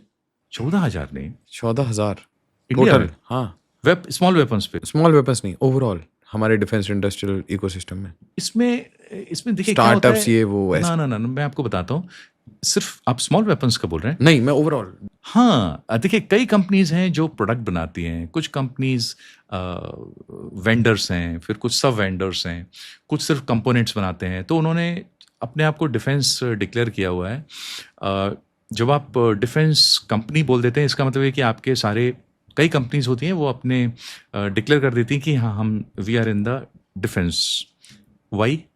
बिकॉज उनकी जो क्रेडिबिलिटी होती है, मार्केटेबिलिटी होती है, वो बेटर हो जाती है और उनको एक ब्रांड आइडेंटिफिकेशन मिल जाता है. सर अभी स्मॉल आर्म्स पे थोड़ा सा और चलते हैं सर. INSAS my favourite. तो सर अभी इंसास मैं देखता हूँ कि बहुत सारे स्टेट की पुलिस है, वो इंसास अजीब से फोल्डिंग बर्ड्स बना दिए, किसी ने कोई अजीब सा फिक्स्ड बर्ड कर दिया, किसी ने मैगजीन को AK जैसी कर दी, काली सी करके मेटलाइज्ड और आई डोंट नो व्हाट. तो वो सब ऐसे फनी चीज़ें कर रहे हैं. तो क्या वो अपनी गलती को जस्टिफाई करने की कोशिश कर रहे हैं? मतलब व्हाट्स हैपनिंग सर? मैं ऐसा सोचता हूँ कि शायद अब इंसास प्रोडक्शन स्टेबलाइज हो गया है और पहले आर्मी ले रही थी, लेकिन अब जो है हमारी जो इंटरनल सिक्योरिटी फोर्सेस हैं वो यूज़ कर रही हैं और वो इफेक्टिवली यूज़ कर रही हैं, उनको प्रॉब्लम्स नहीं है। वो यूज़ कहाँ करते हैं सर? उनको प्रॉब्लम कैसे होगी sir? I will take it in another way कि भाई अब प्रोडक्शन प्रोसेस स्टेबलाइज हो गया है और ordnance factories are also using the better technology. जब से कारपोरेटाइजेशन हुआ है तब से ऑर्डिनेंस फैक्ट्रीज के ऊपर जो इनको कंपनीज बना दिया गया ना? हाँ, कंपनी बना दिया गया है। तो कारपोरेटाइजेशन के बाद क्या पंगा डीआरडीओ में था या ऑर्डिनेंस? ऑर्डिनेंस फैक्ट्री में था। क्या क्या क्या बीमारी थी यहाँ पे? नहीं, इनको देखिए क्या होता है जब भी कोई डिपार्टमेंट, देखिए गवर्नमेंट का कोई रोल नहीं होता प्रोडक्शन करना, तो द बेस्ट होता है, अच्छा जब गवर्नमेंट जब नहीं अगर गवर्नमेंट बिजनेस में एंटर होती है तो जो गवर्नमेंट के रूल्स हैं वो उस बिजनेस पर भी लागू होते हैं। जी जी। तो फ्रीडम नहीं होता उनके पास, financial freedom, operating freedom, man power deployment freedom, वो नहीं होता है। तो द बेस्ट थिंग इज कि government should not enter into the business. तो गवर्नमेंट ने शुरू में एक सीड कैपिटल दे के या गवर्नमेंट ने उनको लैंड दे के बना दिया। अब बनाने के बाद मुश्किल था गवर्नमेंट को रन करना एज ए ऑर्डिनेंस फैक्ट्री, तो उन्होंने उसको कारपोरेटाइजेशन कर दिया। तो अब हर company is responsible to operate and generate profit, use revenue wisely and get the business. So they are doing business development, they are increasing the inventory of their product. Today all the ordnance factories are in profit. Why? Earlier they were not, they were incurring losses. So today they are making good profit. Now Insas, if they don't produce as per the quality, they incur loss, nobody will buy it. So they are still making Insas rifle. So now उनकी quality improve हो गई है। So let's just talk about DRDO. हाँ, तो sir DRDO का सबसे बड़ा जो क्रिटिसिज्म है वो आता है कि it is holding monopoly and is not able to deliver things on time. 3, it is not the good work in missile but in other areas at the cutting edge level it is not able to operate. 4th, it is also prohibiting the new entrants particularly startups. let us handle one मैं by एक बार one. Criticism डाल दूंगा, आप One उसका- by one. The first criticism you said is कि DRDO is not able to deliver on time. on time. You see what happens, DRDO is an organization जिसका आपको 20% 25% दिखता है, 75% जो है वो नहीं दिखता है। The reasons are very different. हाँ, अच्छा, जो आपको दिखता है कि डिलीवरी ऑन टाइम नहीं हुई है, तो हर एक प्रोजेक्ट के पीछे बहुत सारे रीजंस होते हैं और वो रीजंस जो हैं वो they are not generic reasons, एक प्रोजेक्ट से दूसरे प्रोजेक्ट में डिफर करते हैं। लेकिन जहाँ तक जब बात आती है, डीआरडीओ का काम क्या है? डीआरडीओ का काम क्या है? वो डेवलप कर उस टेक्नोलॉजी को डेवलप करना जो हमारी आर्म फोर्सेस को कटिंग एज दे सकें और which are strategic in nature. तो DRDO is able to do that. अच्छा, आप कह रहे हैं कि द डीआरडीओ दूसरी कंपनीज को अलाउ नहीं करता है। नहीं, डीआरडीओ तो टेक्नोलॉजी डेवलप करके दूसरी कंपनीज को देता है कि आप इसको प्रोड्यूस करो। और interestingly we don't charge licence fee also. जो भी टेक्नोलॉजी डीआरडीओ डेवलप करता है वो हम इंडियन कंपनीज को देते हैं और उनसे लाइसेंस फी भी नहीं लेते हैं, फ्री में उनको देते हैं टेक्नोलॉजी ट्रांसफर। ठीक है, लेकिन उनको ये कहते हैं कि इस रेट में आपको प्रोडक्ट डिलीवर करना पड़ेगा। ठीक है। तीसरी बात, थर्ड बात जब आती है कि हमने बहुत सारे एरियाज छोड़ के रखे हैं प्राइवेट कंपनीज के लिए, जो छोटे ड्रोन्स हैं जो, तो हमने कहा बनाओ स्मॉल वेपन्स, हमने उनके लिए छोड़ के रखा हुआ है। उनके लिए हमने स्मॉल वेपन्स, ड्रोन्स, हाँ, बोट्स उनके पास हैं, स्मॉल बोट्स आप बनाइए। एलएनटी बनाता है बोट्स, और भी बहुत सारी कंपनीज हैं जो बनाती हैं बोट्स। जहाँ बात आती है जिन जिन जगह टेक्नोलॉजी, आप मस्कीटो रेपेलेंट बनाते हैं? हाँ, इसलिए बनाते मजाक थे। उड़ रहा था उसका। ना, अरे जो लोग कहते हैं वो लोगों को पूरा मालूम नहीं है। एक बात बताइए, आज से बात करते हैं 40 साल पहले। 40 साल पहले हमारे जो सोल्जर डिप्लॉय होते थे जंगल में, फॉरेस्ट में, उनके पास how to protect against mosquitoes, how to get the food. तो हमने उनको खाना खाने की टेक्नोलॉजी बनाई, डेवलप करी। और आप जितनी भी टेक्नोलॉजी देखते हैं ना, ready to eat food India के अंदर, वो सारी डीआरडीओ ने टेक्नोलॉजी बना के और टेक्नोलॉजी ट्रांसफर की हुई है। उस समय नहीं थी टेक्नोलॉजी, प्राइवेट कंपनीज भी नहीं थी इंडिया में बनाने के लिए, तो कोई तो बनाएगा, तो नहीं तो हमको वो टेक्नोलॉजी इंपोर्ट करनी पड़ती। तो डीआरडीओ ने वो बनाई फूड साइंस लेबोरेटरीज ने कि उस खाने को सिर्फ आप गर्म पानी में डाल दीजिए, पैकेट को, खाना गर्म मिलेगा आपको। तो जो सोल्जर डिप्लॉयड थे लेह में हाइट्स पर, तो उनके लिए वो एक वरदान साबित हुई एक दूसरी बात आती है, उनको कपड़े कहाँ से मिलते हैं, प्रोटेक्ट शूज़ कहाँ से मिलते हैं, उनको ड्रेस कहाँ से मिलती। एक सोल्जर जो -50 डिग्री पर काम कर रहा है, उसको ड्रेस की ज़रूरत है। एक वो सोल्जर आप जो खुद बना रहे हैं? हाँ, डीआरडीओ ने डिज़ाइन, शूज खुद बना रहे हैं? हाँ, शू खुद बना के दे रहे हैं। हमने शू बना के और टेक्नोलॉजी ट्रांसफ़र कर दी है प्राइवेट कंपनी को, तो वो प्राइवेट कंपनी इंपोर्ट नहीं मैन्युफैक्चर कर रहे? Are we not importing the clothes that are wear देखिए इन? क्या होता है, कई शूज़ जो हैं वो स्पेशलाइज्ड होते हैं। अगर -50 -60 के ऊपर आपको 10 आवर्स या 24 आवर्स पहनने हैं, वो हाईली स्पेशलाइज्ड हैं, तो वो शायद हम नहीं बनाते होंगे। लेकिन अगर आर्मी ने कहा है कि हमको, अच्छा देखिए, एक इकोनॉमिक ऑर्डर क्वांटिटी भी होनी चाहिए। अगर बहुत हाईली स्पेशलाइज्ड शूज़ हैं या हाईली स्पेशलाइज्ड आइटम है और उसकी क्वांटिटी सिर्फ 10 15 20 25 है, तो हम उसको क्यों पैसे खर्च करें? वो हम बोलते हैं आप प्रोक्योर कर लो। ये बाय और मेक डिसीजन होता है एक इकोनॉमी में, बाय एंड मेक। अगर बाय करना चीपर है तो बाय करो, अगर मेक करना चीपर है तो हम मेक करेंगे। हमने टेक्नोलॉजी डेवलप करके प्रोडक्शन कंपनीज को दे दी है, वो बना रहे हैं, उसको मास प्रोड्यूस कर रहे हैं। अब क्या कर रही हैं वो प्राइवेट कंपनीज, हम उनको एनकरेज कर रहे हैं कि आप अपनी खुद R&D डेवलप करो। तो उस R&D डेवलप करने के लिए किन किन चीज़ों की ज़रूरत है, हम आपको वो भी ट्रेन कर रहे हैं, हम आपको बता रहे हैं। तो अब जो नेक्स्ट वर्जन आएगा, next version of shoes, mosquito repellent, वो आएगा उन कंपनीज से आएगा। Got it. जब डीआरडीओ इतना अच्छा है तो आप आईआईटी दिल्ली, मुंबई के सीएस के बंदे अब्जॉर्ब क्यों नहीं कर पाते? क्यों? उनको तो हमने वहाँ पे सारे सेंटर ऑफ एक्सीलेंस खोले हुए हैं। सारे आईआईटीज़ में डीआरडीओ के सेंटर ऑफ एक्सीलेंस हैं। देखिए, भारत ना एक डेमोक्रेटिक नेशन है। डेमोक्रेटिक नेशन में अगर हम डीआरडीओ को, जो आईआईटीएंस हैं उनके एस्पिरेशंस हैं, उन एस्पिरेशन में अगर वो यहाँ पूरे नहीं होते हैं तो विदेश जाते हैं। अगर वो चाहते हैं कि उनका, जैसे एक साइंटिस्ट है, उसकी सैलरी शायद इनिशियल सैलरी हो सकता, मुझे याद नहीं है, हो सकता है 1,10,000 1,20,000 हो। तो 1,20,000 नहीं चाहिए, कितना होता है $1,100। वो चाहता है $10,000 चाहना, तो वो विदेश चला जाता है। हम उसको 1,001।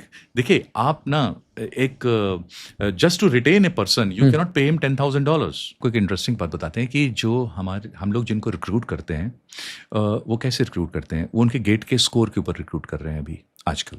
रिक्रूटमेंट का एक सिस्टम होता है। देखिए, government operate in A system.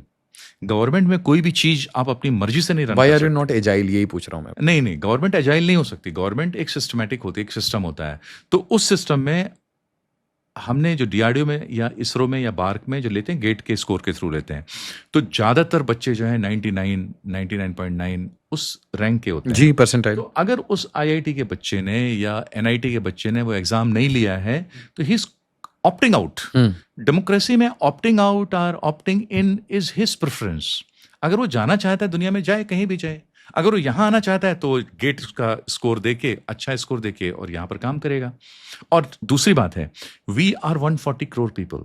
140 crore people में there are enough people, enough number of people available to recruit. तो और इतने सारे आईआईटीज़ हैं, उसको हम एब्जॉर्ब भी नहीं कर सकते हैं। गवर्नमेंट में इतने ज़्यादा लोगों की ज़रूरत भी नहीं होती है, नहीं लेते हैं लोग। आज आपके पास आपने थोड़ी देर पहले मेंशन किया था कि 18,000 कंपनीज हैं डिफेंस की। 18,000। और ये तो सिर्फ डिफेंस की बात कर रहे हैं आप। सॉफ्टवेयर इंडस्ट्री में तो लाखों कंपनीज हैं, तो वो उसमें काम कर सकते हैं, उसमें काम करते हैं। और आजकल तो एक बहुत बढ़िया कल्चर है, बहुत बढ़िया ट्रेडिशन है कि आप you develop, you create a startup, develop a new technology, go public and you become millionaire overnight. तो इंडिया के अंदर तो जो बच्चे हैं जिन्होंने स्टार्टअप शुरू किया है, एक सक्सेसफुल स्टार्टअप, तो वो तो by the age of 23, 24 they have become multi millionaire. आपको you have to understand few things. जी। The first is being a democratic nation, a person is free to go anywhere. जी। जहाँ भी वो जाना चाहे, चाइना, यूएस, यूरोप और India, it is his choice. Number 1। Number 2, जहाँ तक बात आती है टैलेंट की, तो टैलेंट जो होता है वो रॉ होता है। यस। तो जिसने भी बीटेक में टॉप भी किया है ना, और हमने तो बहुत सारे लोगों को लिया हुआ था इंटीग्रेटेड गाइडेड मिसाइल प्रोग्राम में आईआईटी के, तो उनकी जो डिलीवरी होती थी वो कोई बहुत मतलब अगर आप कह रहे हैं कि बहुत आउटस्टैंडिंग होती है हर एक IITian की, तो ऐसा नहीं था मजा नहीं आया आपको? ना। तो उनमें क्या होता है, उसको भी ट्रेन करना पड़ता है। देखिए, जो एक साइंटिफिक प्रोफेशन है उसमें रॉ टैलेंट को ट्रेन करने में कम से कम 5 साल 10 साल लगते हैं, तब जाके वो डिलीवरी की स्टेज में आता IIT के प्रोडक्ट्स मतलब इतने है। इट एवरीबडी टेक्स टाइम, चाहे वो IIT का हो चाहे स्टेट इंजीनियरिंग कॉलेज का हो, उसको 5 साल लगेंगे ही लगेंगे, क्योंकि पहले तो सीखना पड़ता है करना क्या है। असल कितने लड़के IIT ग्रेजुएट होते हैं बीटेक करके? उनको हम एब्जॉर्ब नहीं कर सकते। कर ही नहीं सकते। मैं बस 500 की बात कर रहा हूँ। 5 500 वाई 500? वाई 500 उनसे देखिए, जब एग्जाम होता है ना, कॉम्पिटेटिव एग्जाम, तो उसमें state engineering college, private engineering college के मार्क्स उनसे ज्यादा आते हैं। हाँ बिल्कुल। फिर तो हम तो मार्क्स के बेसिस, देखिए एक क्राइटेरिया होना चाहिए ना, किसके बेसिस पे आप रिक्रूट करेंगे, तो हम नंबर के बेसिस पे रिक्रूट करते हैं, जिसके सबसे ज्यादा नंबर है वो आता है। वो विजेंद्र जी की बात हुई थी ना एक दिन हमारी, वीरेंद्र जी, विजेंद्र जी। हाँ हाँ हाँ हाँ। सर नेगेटिव मार्किंग भी होती है क्या आपके यहाँ जो कंपटीशन होता है? -12 नहीं, ये वालों जो को लेते गेट हैं। जो है वो हमारा एग्जाम नहीं होता। हाँ, गेट तो ये जो नेशनल global लेवल है, एग्जाम हाँ। होता अच्छा, है, उसी के स्कोर को यूज उसी के स्कोर को यूज करते हैं। और नेगेटिव मार्क्स वालों को भी ले लेते हैं। नहीं, ये देखिए उनके तो एब्सोल्यूट नंबर आते हैं ना, हमको नहीं मालूम कि आपके नेगेटिव आएगी पॉजिटिव आए। अच्छा। DRDO, ISRO, BARC, ये सारे के सारे गवर्नमेंट डिपार्टमेंट हैं, और इनमें जो भी रिक्रूटमेंट होता है वो गवर्नमेंट रूल्स एंड रेगुलेशंस के आधार पर होता है। रेड टेपिज्म आया मतलब, क्योंकि बिकॉज नहीं, कैसा रेड टेपिज्म का क्या मतलब है? जैसे कि अभी आपने बोला ना, प्रोफेशनल आर्म्ड फोर्सेस। सीमाएं हर जगह होती हैं, चाहे वो आर्म फोर्सेस हो, चाहे वो सिविल सर्विसेज हो, चाहे वो साइंटिफिक वर्ल्ड हो, चाहे वो नासा हो, चाहे वो यूनिवर्सिटी हो, कोई भी यूनिवर्सिटी, कैलटेक हो, तो सीमाएं हर जगह होती हैं। IIT भी हो, हर जगह रूल्स रेगुलेशन होते हैं। We operate within the limits. तो उन लिमिट्स को अगर आप ब्रेक करना चाहते हैं, आप रेड टेपिज्म में नहीं काम करना चाहते हैं। रेड टेपिज्म का क्या मतलब है कि रेड टेप लगा दिया है भाई, इसके बाहर मत जाना। लाल फीता शाही का मतलब ये होता है फाइल पे फाइल, तारीख पे तारीख, नहीं, स्लो वो- डिलीवरी। नहीं, ऐसा नहीं। Too क्यों much स्लो debate. डिलीवरी? क्यों स्लो डिलीवरी की बात ही नहीं है। जब जैसे ये OFB तो का आपने एग्जांपल दिया ना, किसका? ऑर्डिनेंस फैक्ट्री बोर्ड का आपने एग्जांपल उस समय था, अब बदल गया ना समय। वही मैं आपको कह रहा हूँ कि जब से ये बदला है तब से चेंज हो गई है डिलीवरी। तो आप भी एजाइल हो गए हैं। Everybody is agile. नहीं नहीं सर, इसीलिए तेजस को 36 साल और ब्रह्मोस को सिर्फ 10 साल लगे। ब्रह्मोस बना। अच्छा, आपने ब्रह्मोस पूछा तो मैं आपको ब्रह्मोस का थोड़ा बता दूं। जी सर। उसका जो सिस्टम है वो बता दूं। तो ब्रह्मोस एक भारत और रूस का जॉइंट वेंचर है, यस सर। और इस जॉइंट वेंचर में हमने इंडिया की इक्विटी 50.5 है और रशियन इक्विटी 49.5 है। वो इसलिए है कि अगर इंडियन इक्विटी 51 हो जाती तो हम पब्लिक सेक्टर अंडरटेकिंग हो जाते। तो उस गवर्नमेंट ऑफ इंडिया ने ही डिसाइड किया कि हमको पब्लिक सेक्टर अंडरटेकिंग नहीं होना है, हमको 50.5 रखना है। अच्छा, अब देखिए इसके और भी चीजें हैं जो हमको देखनी पड़ेगी। अब 50.5 रखा। अब हमने रशियंस के साथ इस जॉइंट वेंचर में ये कहा कि जो 50.5% मनी है, जो कैपिटल सीड है, तो वो इंडिया में ही खर्च होगा, मतलब हम आपको देंगे नहीं। It's our contribution. और इस मिसाइल सिस्टम्स में से इतने सारे सब सिस्टम्स विल कंज्यूम 50.5, तो ये हम 50.5 यहाँ रखेंगे और वो 50.5 हमने DRDO को ट्रांसफर कर दिया। तो सारी टेक्नोलॉजी ब्रह्मोस के अंदर DRDO की है। रशियंस ने कहा हमारी 49.5 है, तो हम 49.5% मनी लेके जाएंगे और हम अपनी कंपनीज को देंगे। अपनी कंपनी मतलब जो उनके यहाँ रशियन कंपनीज है उनको देंगे। और जब प्रोडक्शन होगा तो उस प्रोडक्शन में शुरू में हमने कहा कि ठीक है 49.5% आपका होगा, 50.5 हमारा होगा। लेकिन थोड़े दिन बाद हमने कहा कि अगर जो कंट्री चीप कर देगी, अगर कोई सब सिस्टम इंडिया में चीपर है तो हम इंडियन कंपनी से लेंगे। तो हमने कहा कि अब हमारा इस तरीके से हमारा जो इंडिजनाइजेशन है वो उसमें बढ़ता गया। तो बढ़ते बढ़ते बढ़ते 70-80% हो गया। 80% कंपोनेंट्स इंडियन सोर्स होते हैं, बाकी 20% बाहर से होते हैं। अब इंडियन कंपनीज को जो हम आउटसोर्स करते हैं, तो इंडियन कंपनीज को भी अपनी कैपेबिलिटीज, मैन्युफैक्चरिंग प्रोसेसेस, स्किल, वो सब इंप्रूव करनी, at the same time cost reduce करनी। तो वो किया उन्होंने। बहुत सारी कंपनीज हैं, L&T है, गॉडरेज है, वेम टेक्नोलॉजीज हैं, एक ARPPL है, और शायद मैं सारी कंपनीज का नाम नहीं ले पा रहा हूँ, मगर ऐसी 200 कंपनीज हैं जो सप्लाई चेन में हैं। इन सब का, हाँ, Chennai based company data pattern है, ECIL है, HAL है, और हमको बहुत सारे कंपोनेंट्स पब्लिक सेक्टर अंडरटेकिंग भी सप्लाई करती हैं, बेल हैं। तो ये इन सब ने जो सप्लाई चेन बनाई, तो उस सप्लाई चेन में they have coated less than the Russian companies, तो उनको ऑर्डर मिले। तो अब कोशिश ये है कि जितना ज़्यादा से ज़्यादा काम भारत के अंदर हो सकता है हमको करना चाहिए। और एक बात हमको समझनी पड़ेगी कि 80s का भारत, 90s का भारत और 2030 का भारत, 2020 का भारत, ये बिल्कुल अलग है। It's a different India. अब हमारी कंपनीज जो हैं, कंट्रीज ने अचीवमेंट किया हुआ है, वो बिल्कुल डिफरेंट लेवल का है। तो आपका अगला जो उसमें पॉइंट था वो ये था कि इंडियन क्या कहा था आपने कि एक तो ये, हाँ, ब्रह्मोस के बारे में मैं आपको बता रहा था। तो ब्रह्मोस, फिर हमने ये डिसाइड किया कि कंपनी रजिस्टर होगी इंडिया में, ब्रह्मोस, तो दिल्ली में रजिस्टर हुई। उसके बाद इस कंपनी में जो CEO एंड MD होता है वो इंडियन है, जो डिप्टी CEO है वो रशियन होता है। तो रशियन साइंटिस्ट और इंडियन साइंटिस्ट दोनों मिलके आपस में काम करते हैं और टेक्नोलॉजी डेवलप करते हैं, प्रोडक्ट डिलीवर करते हैं to meet the specification of the missile system. और जो प्रोडक्शन होता है वो इंडिया में होता है। तो इंडिया में जो प्रोडक्शन होता है तो वो अलग अलग जगहों पर है। It's a published information. Hyderabad, Nagpur, Pilani, Lucknow, अभी लखनऊ की नई यूनिट बनी हुई है, तो वहाँ पर प्रोडक्शन हो रहा है। और आज ही मतलब आज ही इंफॉर्मेशन आई कि टर्नओवर जो है वो 5,200 करोड़ है, लार्जेस्ट और प्रॉफिटेबल कंपनी है। और उसके बाद लोगों को एम्प्लॉयमेंट मिल रहा है, कंपनीज को बिजनेस मिल रहा है। तो विद ब्रह्मोस जो काम किया है वो तो नूर खान में आवाज आई, नूर खान में उसकी आवाज चीखें दूर दूर तक जाती हैं। नूर खान में और भी बहुत सारी जगह थी, हाँ, सरगोदा, चपलाला सुनाई दी। और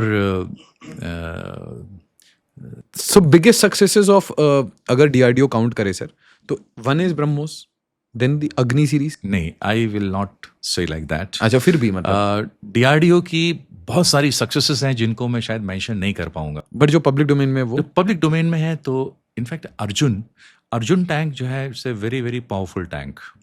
अगर आप आर्मामेंट से शुरू करते हैं तो जो आप बता रहे थे कॉर्नर शॉट वेपन, जो गन है, तो आई am not talking about the small weapons, तो जो गन्स हैं जो हमने टाटा और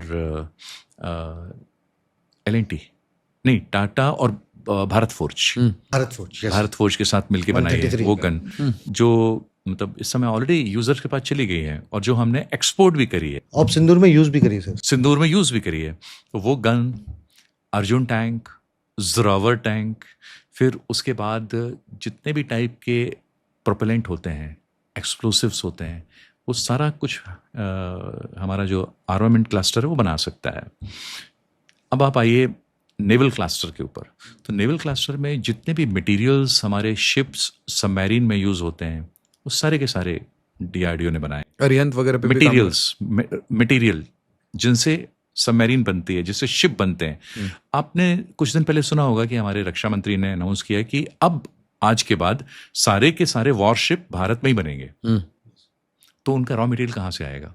तो DRDO ने बना के दिया है रॉ। Very good work. उसके अंदर सोनार्स जितने लगते हैं, सोनार्स अब विदेश से नहीं आते हैं। पिछले 10 सालों से, 10 क्यों बल्कि पिछले 20 सालों से, 25 सालों से जितने भी सोनार हैं, जैसे हवा में रडार होता है ऐसे पानी में सोनार होता है, वो सोनार इंडियन यूज हो रहे हैं। DRDO ने बना के भारत इलेक्ट्रॉनिक्स लिमिटेड को दिया। भारत इलेक्ट्रॉनिक्स लिमिटेड उसको प्रोड्यूस करता है और सप्लाई करता है। आप टेक बनाते हैं और देते हैं, हमने टेक्नोलॉजी डेवलप करके ऑलरेडी दी हुई है। उसमें अगर कुछ मॉडिफिकेशन करना है BL लिस्टेड कंपनियां वो करते रहते हैं, वो लोग करते रहते हैं। फिर उसके बाद आप बात करिए टॉर्पीडोज की, वेपन्स, उसके ऊपर जो गन लगती है वो DRDO ने बना के दी है। उसमें जो टॉर्पीडो हैं वो DRDO ने बना के दिए हुए हैं। उसके बाद जो भी उसमें जो control, command and control system है सारे वॉरशिप्स का, सबमरीन का, वो DRDO ने बना के दिया हुआ है। तो अब आप आगे आइए इलेक्ट्रॉनिक सिस्टम्स के ऊपर। तो जितने भी रडार्स हैं DRDO ने बना के, तो बैटलफील्ड रडार से लेके और जो लॉन्ग रेंज रडार है वो DRDO ने बना के बेल को दिया हुआ है। बेल मास प्रोड्यूस करता है और सप्लाई करता है। अब डेटा पैटर्न भी मैन्युफैक्चर करता है। अस्त्रा माइक्रोवेव भी, तब जब प्राइवेट कंपनीज की बात हो, सिर्फ PSUs नहीं बनाते हैं, तो ये अस्त्रा माइक्रोवेव और डेटा पैटर्न ये भी बनाते हैं रडार्स, और ये लोग सप्लाई करते हैं यूजर्स को। तो फिर उसके बाद आप आइए इलेक्ट्रॉनिक वॉरफेयर सिस्टम, डीआरडीओ ने बना के फिर बेल को दिया हुआ है, वो मास प्रोड्यूस करके देते हैं। आप कम्युनिकेशन की बात करिए, सिक्योर्ड कम्युनिकेशन चाहे वो स्ट्रेटेजिक सिस्टम के लिए हो, चाहे वो नॉर्मल कम्युनिकेशन सिस्टम हो, नॉर्मल यानी कि जो सोल्जर टू सोल्जर, आप तो आर्मी में रहें, वो सारा डीआरडीओ ने बना के दिया हुआ है। सप्लाई करता है बेल। फिर आप आइए उसके बाद इलेक्ट्रॉनिक्स में क्या हुआ, क्या बचा? इलेक्ट्रॉनिक्स में कम्युनिकेशन हो गया, रडार हो गया, वेपन्स हो, हाँ, और उसके बाद जितने भी रडार्स मिसाइल सिस्टम में यूज़ होते हैं, वो सारे रडार्स जो हैं वो इलेक्ट्रॉनिक क्लस्टर ने बना के दिए हुए हैं। फिर जो स्पेस कम्युनिकेशन है वो डीआरडीओ ने बना के दिया हुआ है। डीआरडीओ के सैटेलाइट्स हैं जो डीआरडीओ ने खुद बनाए हुए हैं। आपने कुछ दिन पहले सुना होगा कि डीआरडीओ का पेलोड था सैटेलाइट, जो उसमें एक्सीडेंट में नहीं डिलीवर हो पाया, तो सारे के सारे वो डीआरडीओ ने बना के दिए हुए हैं। कमिंग टू मिसाइल सिस्टम्स, मैंने आपको बताया सारे मिसाइल सिस्टम्स में जितना भी है वो दिया हुआ है। अच्छा, फिर उसके बाद जो डिवाइसेस, मिसाइल्स के नाम तो बता दीजिए। मिसाइल्स के नाम, मिसाइल्स के सुन के अच्छा लगता है, फील्स वेरी प्राउड। इतने सारे हैं। देखिए, आप शुरू करिए नाग से। नाग, शोल्डर फायर्ड, नाग एंटी टैंक, शोल्डर भी है, टैंक फायर्ड भी है, और अब वो एयरक्राफ्ट फायर्ड भी है, जिसको नामिका बोलते हैं, मतलब हेलीकॉप्टर फायर्ड, वो भी है। फिर उसके बाद आप पृथ्वी सीरीज ऑफ मिसाइल्स ले लीजिए। पृथ्वी सीरीज में एक और जुड़ गई है प्रहार भी बैलिस्टिक मिसाइल है, और भी उसके क्षेत्र में काम हो रहा है पृथ्वी सीरीज और उसके कंटिन्यूएशन में। फिर अग्नि सीरीज में ही तो पृथ्वी और अग्नि में क्या डिफरेंस है?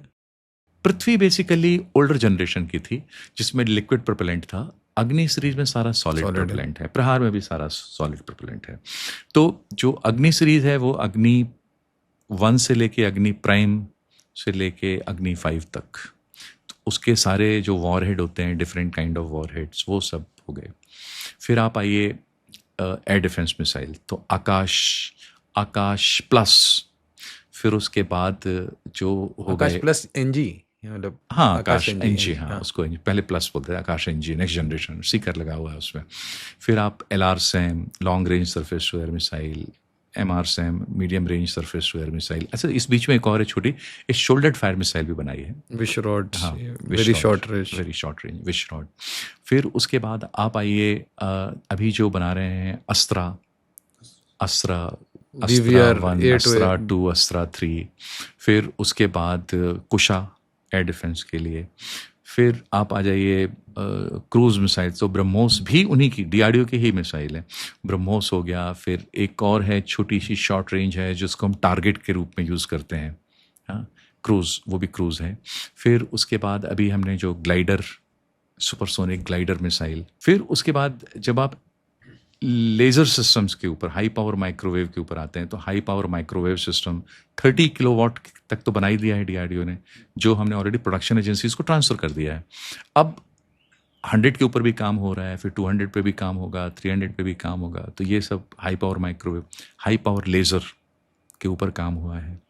तो फिर जो डिवाइसेस होते हैं, छोटे डिवाइसेस यानी कि जो अगर आपको देखना है ना, जिसको हम बाइनोकुलर बोलते हैं, दूर का देखना, थर्मल इमेजर जो टैंक्स में लगते हैं दूर का देखने की, तो वो सारे के सारे डिवाइसेस बनते हैं। फिर उसके बाद मतलब डीआरडीओ का जो, फिर लाइफ साइंसेस के बारे में आप कह रहे थे कि वो मॉस्किटो रिपेलेंट, तो नॉट मॉस्किटो, मजाक उसी पे उड़ाते हैं ट्विटर पे। हाँ, अभी वो कह रहे थे मीनवाइल चाइना, वो बड़ा काम की चीज है। सुनिए आपको मैं बताता हूँ, सोल्जर, अरे ये मजाक उड़ाने का कोई बहाना, जैसे चाइना क्या करता है, चाइना कुछ उसने कोई टेक दिखाया, रोबोट्स वगैरह डांस कर रहे हैं, और उसके जस्ट साइड में ये उनका पोस्ट लगा देंगे, मीनवाइल डीआरडीओ, तो ये लगा देंगे। हाँ, मीनवाइल डीआरडीओ, आपका फोटो लगा देंगे जैसे डीआरडीओ का वो पोस्ट का, मीनवाइल डीआरडीओ इनोवेटिंग स्टफ। तो मैं इसको मीम कहूंगा, इट्स अ मीम, स्वाद ले लिया। और हमारा मतलब I would really appreciate their sense of humour and criticise their sense of ignorance. तो इट इज लाइक दिस, तो क्रिटिसाइज। आप एक बात बताइए कि अगर एक सोल्जर वहां पर पोस्टेड था तो उसको मॉस्किटो भी काट रहे थे, उसको नहीं, ठंड there भी is लग a- रही थी, उसको गर्मी भी लग रही थी, नहीं, there is a fine उसको point. मेडिसिन की भी जरूरत थी। सुनिए, उसको मेडिसिन की जरूरत थी, नहीं, उसको खाना खाने की भी जरूरत साहब थी। कौन बनाएगा? साहब एक बहुत बड़ी और बहुत सीरियस बात है। या तो आप बड़ी चीजें को के ऊपर फोकस कर सकते मैं हैं, बात करूं या तो 40 मैं साल आपको पुरानी। 500 चीजों पे डाल सकता नहीं, मैं आपको 40 साल पुरानी बात कर रहा हूँ। एक स्टूडेंट को भी आप कंफ्यूज करिएगा ना कि यार 400 चीजों कर लो या 3 सब्जेक्ट अच्छे से कर ले। आप बहुत एडवांस, आप प्रोजेक्ट कुशा पे काम कर रहे हैं और मॉस्किटो रेपेलेंट, ये कोई आप किसी प्राइवेट एजेंसी को या अपने किसी साइंटिस्ट को साइड करके बोलोगे आफ्टर रिटायरमेंट तो वो कर। ना, तो वो तो मैं आपको 40 साल पुरानी बात कर रहा हाँ, हूँ। वही उस ठीक समय नहीं था प्राइवेट सेक्टर, उसके बाद हैंडेड ओवर कर दिया, हैंडिंग ओवर हो गई, तो अब ये बनाते रहते हैं। We no more work in that. लेकिन जब तो क्या आपको कुछ लोग टारगेट करते हैं सोशल मीडिया पे? अभी मैं किस पे काम कर रहे हैं, अब आप पूछ रहे हैं ना किस एरिया पे काम कर रहे हैं। यही साइंटिस्ट जिसने कोल्ड टेम्परेचर ड्रेस बनाई थी, कोल्ड टेम्परेचर, किसी ने हॉट वेदर पे बनाई थी जी। अब वो काम कर रहा है स्पेस सूट के ऊपर। गुड। चूंकि इंडियन जो स्पेस क्राफ्ट में जाना है, तो and we are talking about space station. जी। स्पेस स्टेशन में कौन बनाएगा यूनिफॉर्म, ड्रेस कौन बनाएगा जो वहां पर पहनेंगे? तो वो बनाएगा डीआरडीओ। तो डीआरडीओ काम कर रहा है स्पेस सूट के ऊपर। डीआरडीओ काम कर रहा है कि वो स्पेस में खाना क्या खाएंगे, कैसे खाना खाएंगे, उसके ऊपर काम कर रहा है। उनको किस मेडिसिन की जरूरत पड़ेगी, उसके ऊपर काम करें। तो अगर आप लो टेम्परेचर हाई टेम्परेचर की ड्रेस नहीं बना सकते हैं, अगर आप मॉस्किटो रिपेलेंट नहीं बना सकते हैं, तो आप वो स्पेस मेडिसिन भी नहीं बना सकते हैं। नहीं, दैट्स अमेजिंग वर्क। तो मैं वही आपको बता रहा हूं, तो वही स्पेस मेडिसिन पे काम कर रहे हैं। वही एक बात आप बताइए, जब कोविड हुआ था, जब कोविड हुआ था तो कोविड के समय जो मेडिसिन की जरूरत पड़ी थी, वो आपको मेडिसिन की जरूरत पड़ी थी ना, तो डीआरडीओ ने की बनाई हुई ही तो डिस्ट्रीब्यूट हो रही थी सब जगह। ठीक है, अच्छा, डीआरडीओ के बनाए हुए सैनिटाइजर उस समय डिस्ट्रीब्यूट हो रहे थे। लो टेक है, नो डाउट, लेकिन बनाने वाला कोई नहीं था ना। ऑक्सीजन नहीं मिल रही थी, ऑक्सीजन कैसे जनरेट होगी? तो डीआरडीओ ने टेक्नोलॉजी बना के बताया कि यार इसको मास प्रोड्यूस कर दो, ऐसा ऐसा। आप कहेंगे लो टेक है, लेकिन जिंदा जीने के लिए उस समय जरूरत थी कि एक ऑक्सीजन जनरेटर प्लांट बनाना है, एक स्टैंडर्ड, तो वो बनाया। अच्छा, अब बात करते हैं सर कि मेरे पास साइंटिस्ट हैं, कल मैं बोलूं खाना भी बना दो, मतलब ये तो सब बना थोड़ा देंगे जोक टाइप का हो गया ना, आप मतलब एक बात बताइए, मैं उस सेंस में नहीं कह रहा। एयरक्राफ्ट में जो तेजस है, criticism is very honest and it is very genuine and it's only for you. The point is my cutting edge, आप समझ रहे हैं, मेरे cutting edge warriors या मेरे cutting edge scientists, they should be busy with cutting edge work तो only. सुनिए, Deep work. आपको मैं यही बता रहा हूँ कि जो कटिंग एज जो है स्पेस है, सबमरीन है जी। सबमरीन के अंदर भी कटिंग एज टेक्नोलॉजी लगती है, स्पेस में लगती है जी। तो वो भी तो डीआरडीओ बना रहा है। Absolute. ठीक है, तो उसकी बात करिए, उसके ऊपर मीम बनाइए, तो उसके ऊपर नहीं बनाएंगे। नहीं, वैसे सर जो भी हो, एमआरईज मैंने बाहर मार्केट से भी खरीद के खाई हैं, और जो हमें डीआरडीओ की बनाई हुई मिलती थी, एमआरईज मतलब दैट इमरजेंसी राशंस, उसमें एक वो होता था हलवा, DRDO को बहुत पसंद है। आप वो बहुत पसंद था मुझे। एक छोटी सी चम्मच, छोटे छोटे सैशेज, उसको मैस्टिन में पानी में गर्म करो, और वैसे भी यार 3 दिन सूखी पूड़ी खाने के बाद हमारी बहुत टेस्टी लगती है। So it's very important and वो बहुत अच्छा होता है। ये क्रिटिसिज्म अच्छी नहीं है या गलत है? अभी की बात करता हूँ, ये क्रिटिकल सुनिए, अभी की बात करता हूँ। अभी कुछ दिन पहले जो कश्मीर में जो अर्थक्वेक आया था, शायद कब आया था, 5 साल हो गए, 6 साल हो गए लास्ट अर्थक्वेक। बहुत पहले आया था ना अभी आया था, 6-7 साल पहले आया था शायद। अच्छा, हाँ आया था सर 2011-12 फ्लड आए थे, फ्लड्स आए थे। अरे 1920 है, तो 6 साल पहले तो वही हो गया ना। फ्लड्स भी आए 1920 थे, अर्थक्वेक भी आया था, अरे आते रहते हो। फ्लड्स आए थे ना।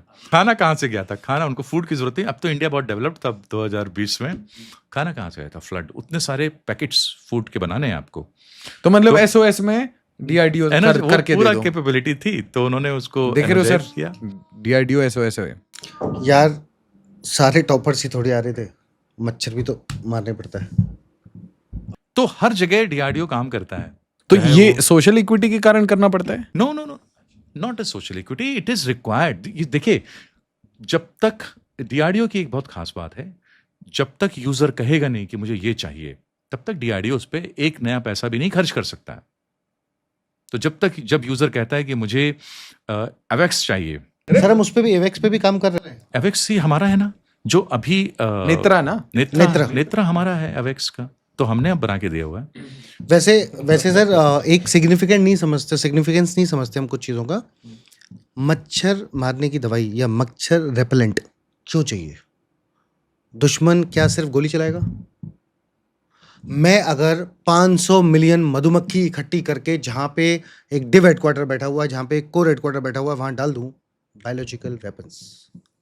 क्या बात कर रहे हो? Yes, and do you think वो अमेरिका की या यूरोप की companies, I don't want to name them, जो मंजन बनाती है और जो वो मच्छर भगाने की दवाई बनाती है, उस दिन वो बोलेगी इंडिया के लिए नहीं है माल? Now what? Who makes it for us? That's why I am strictly against of privatization of the key organizations that we have. That includes DRDO.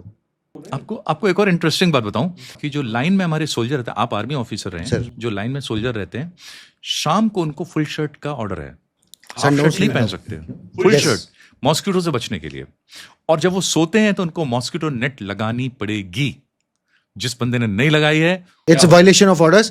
इसके saying है sir, sundown, sleeve down, mosquito net down. It has to be like this.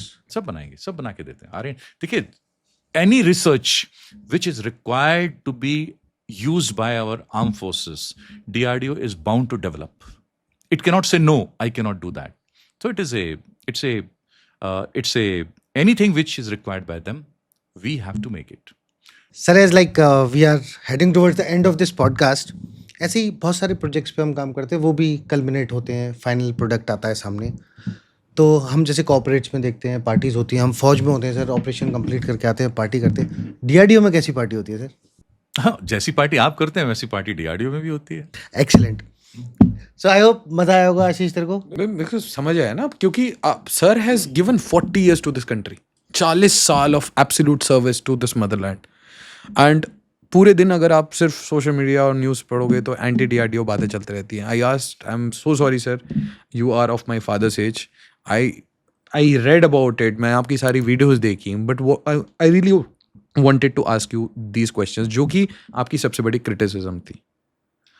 Amazing podcast, sir. Thank you so much for your time. Thank you. Thanks a lot. Thank you. Yes, sir.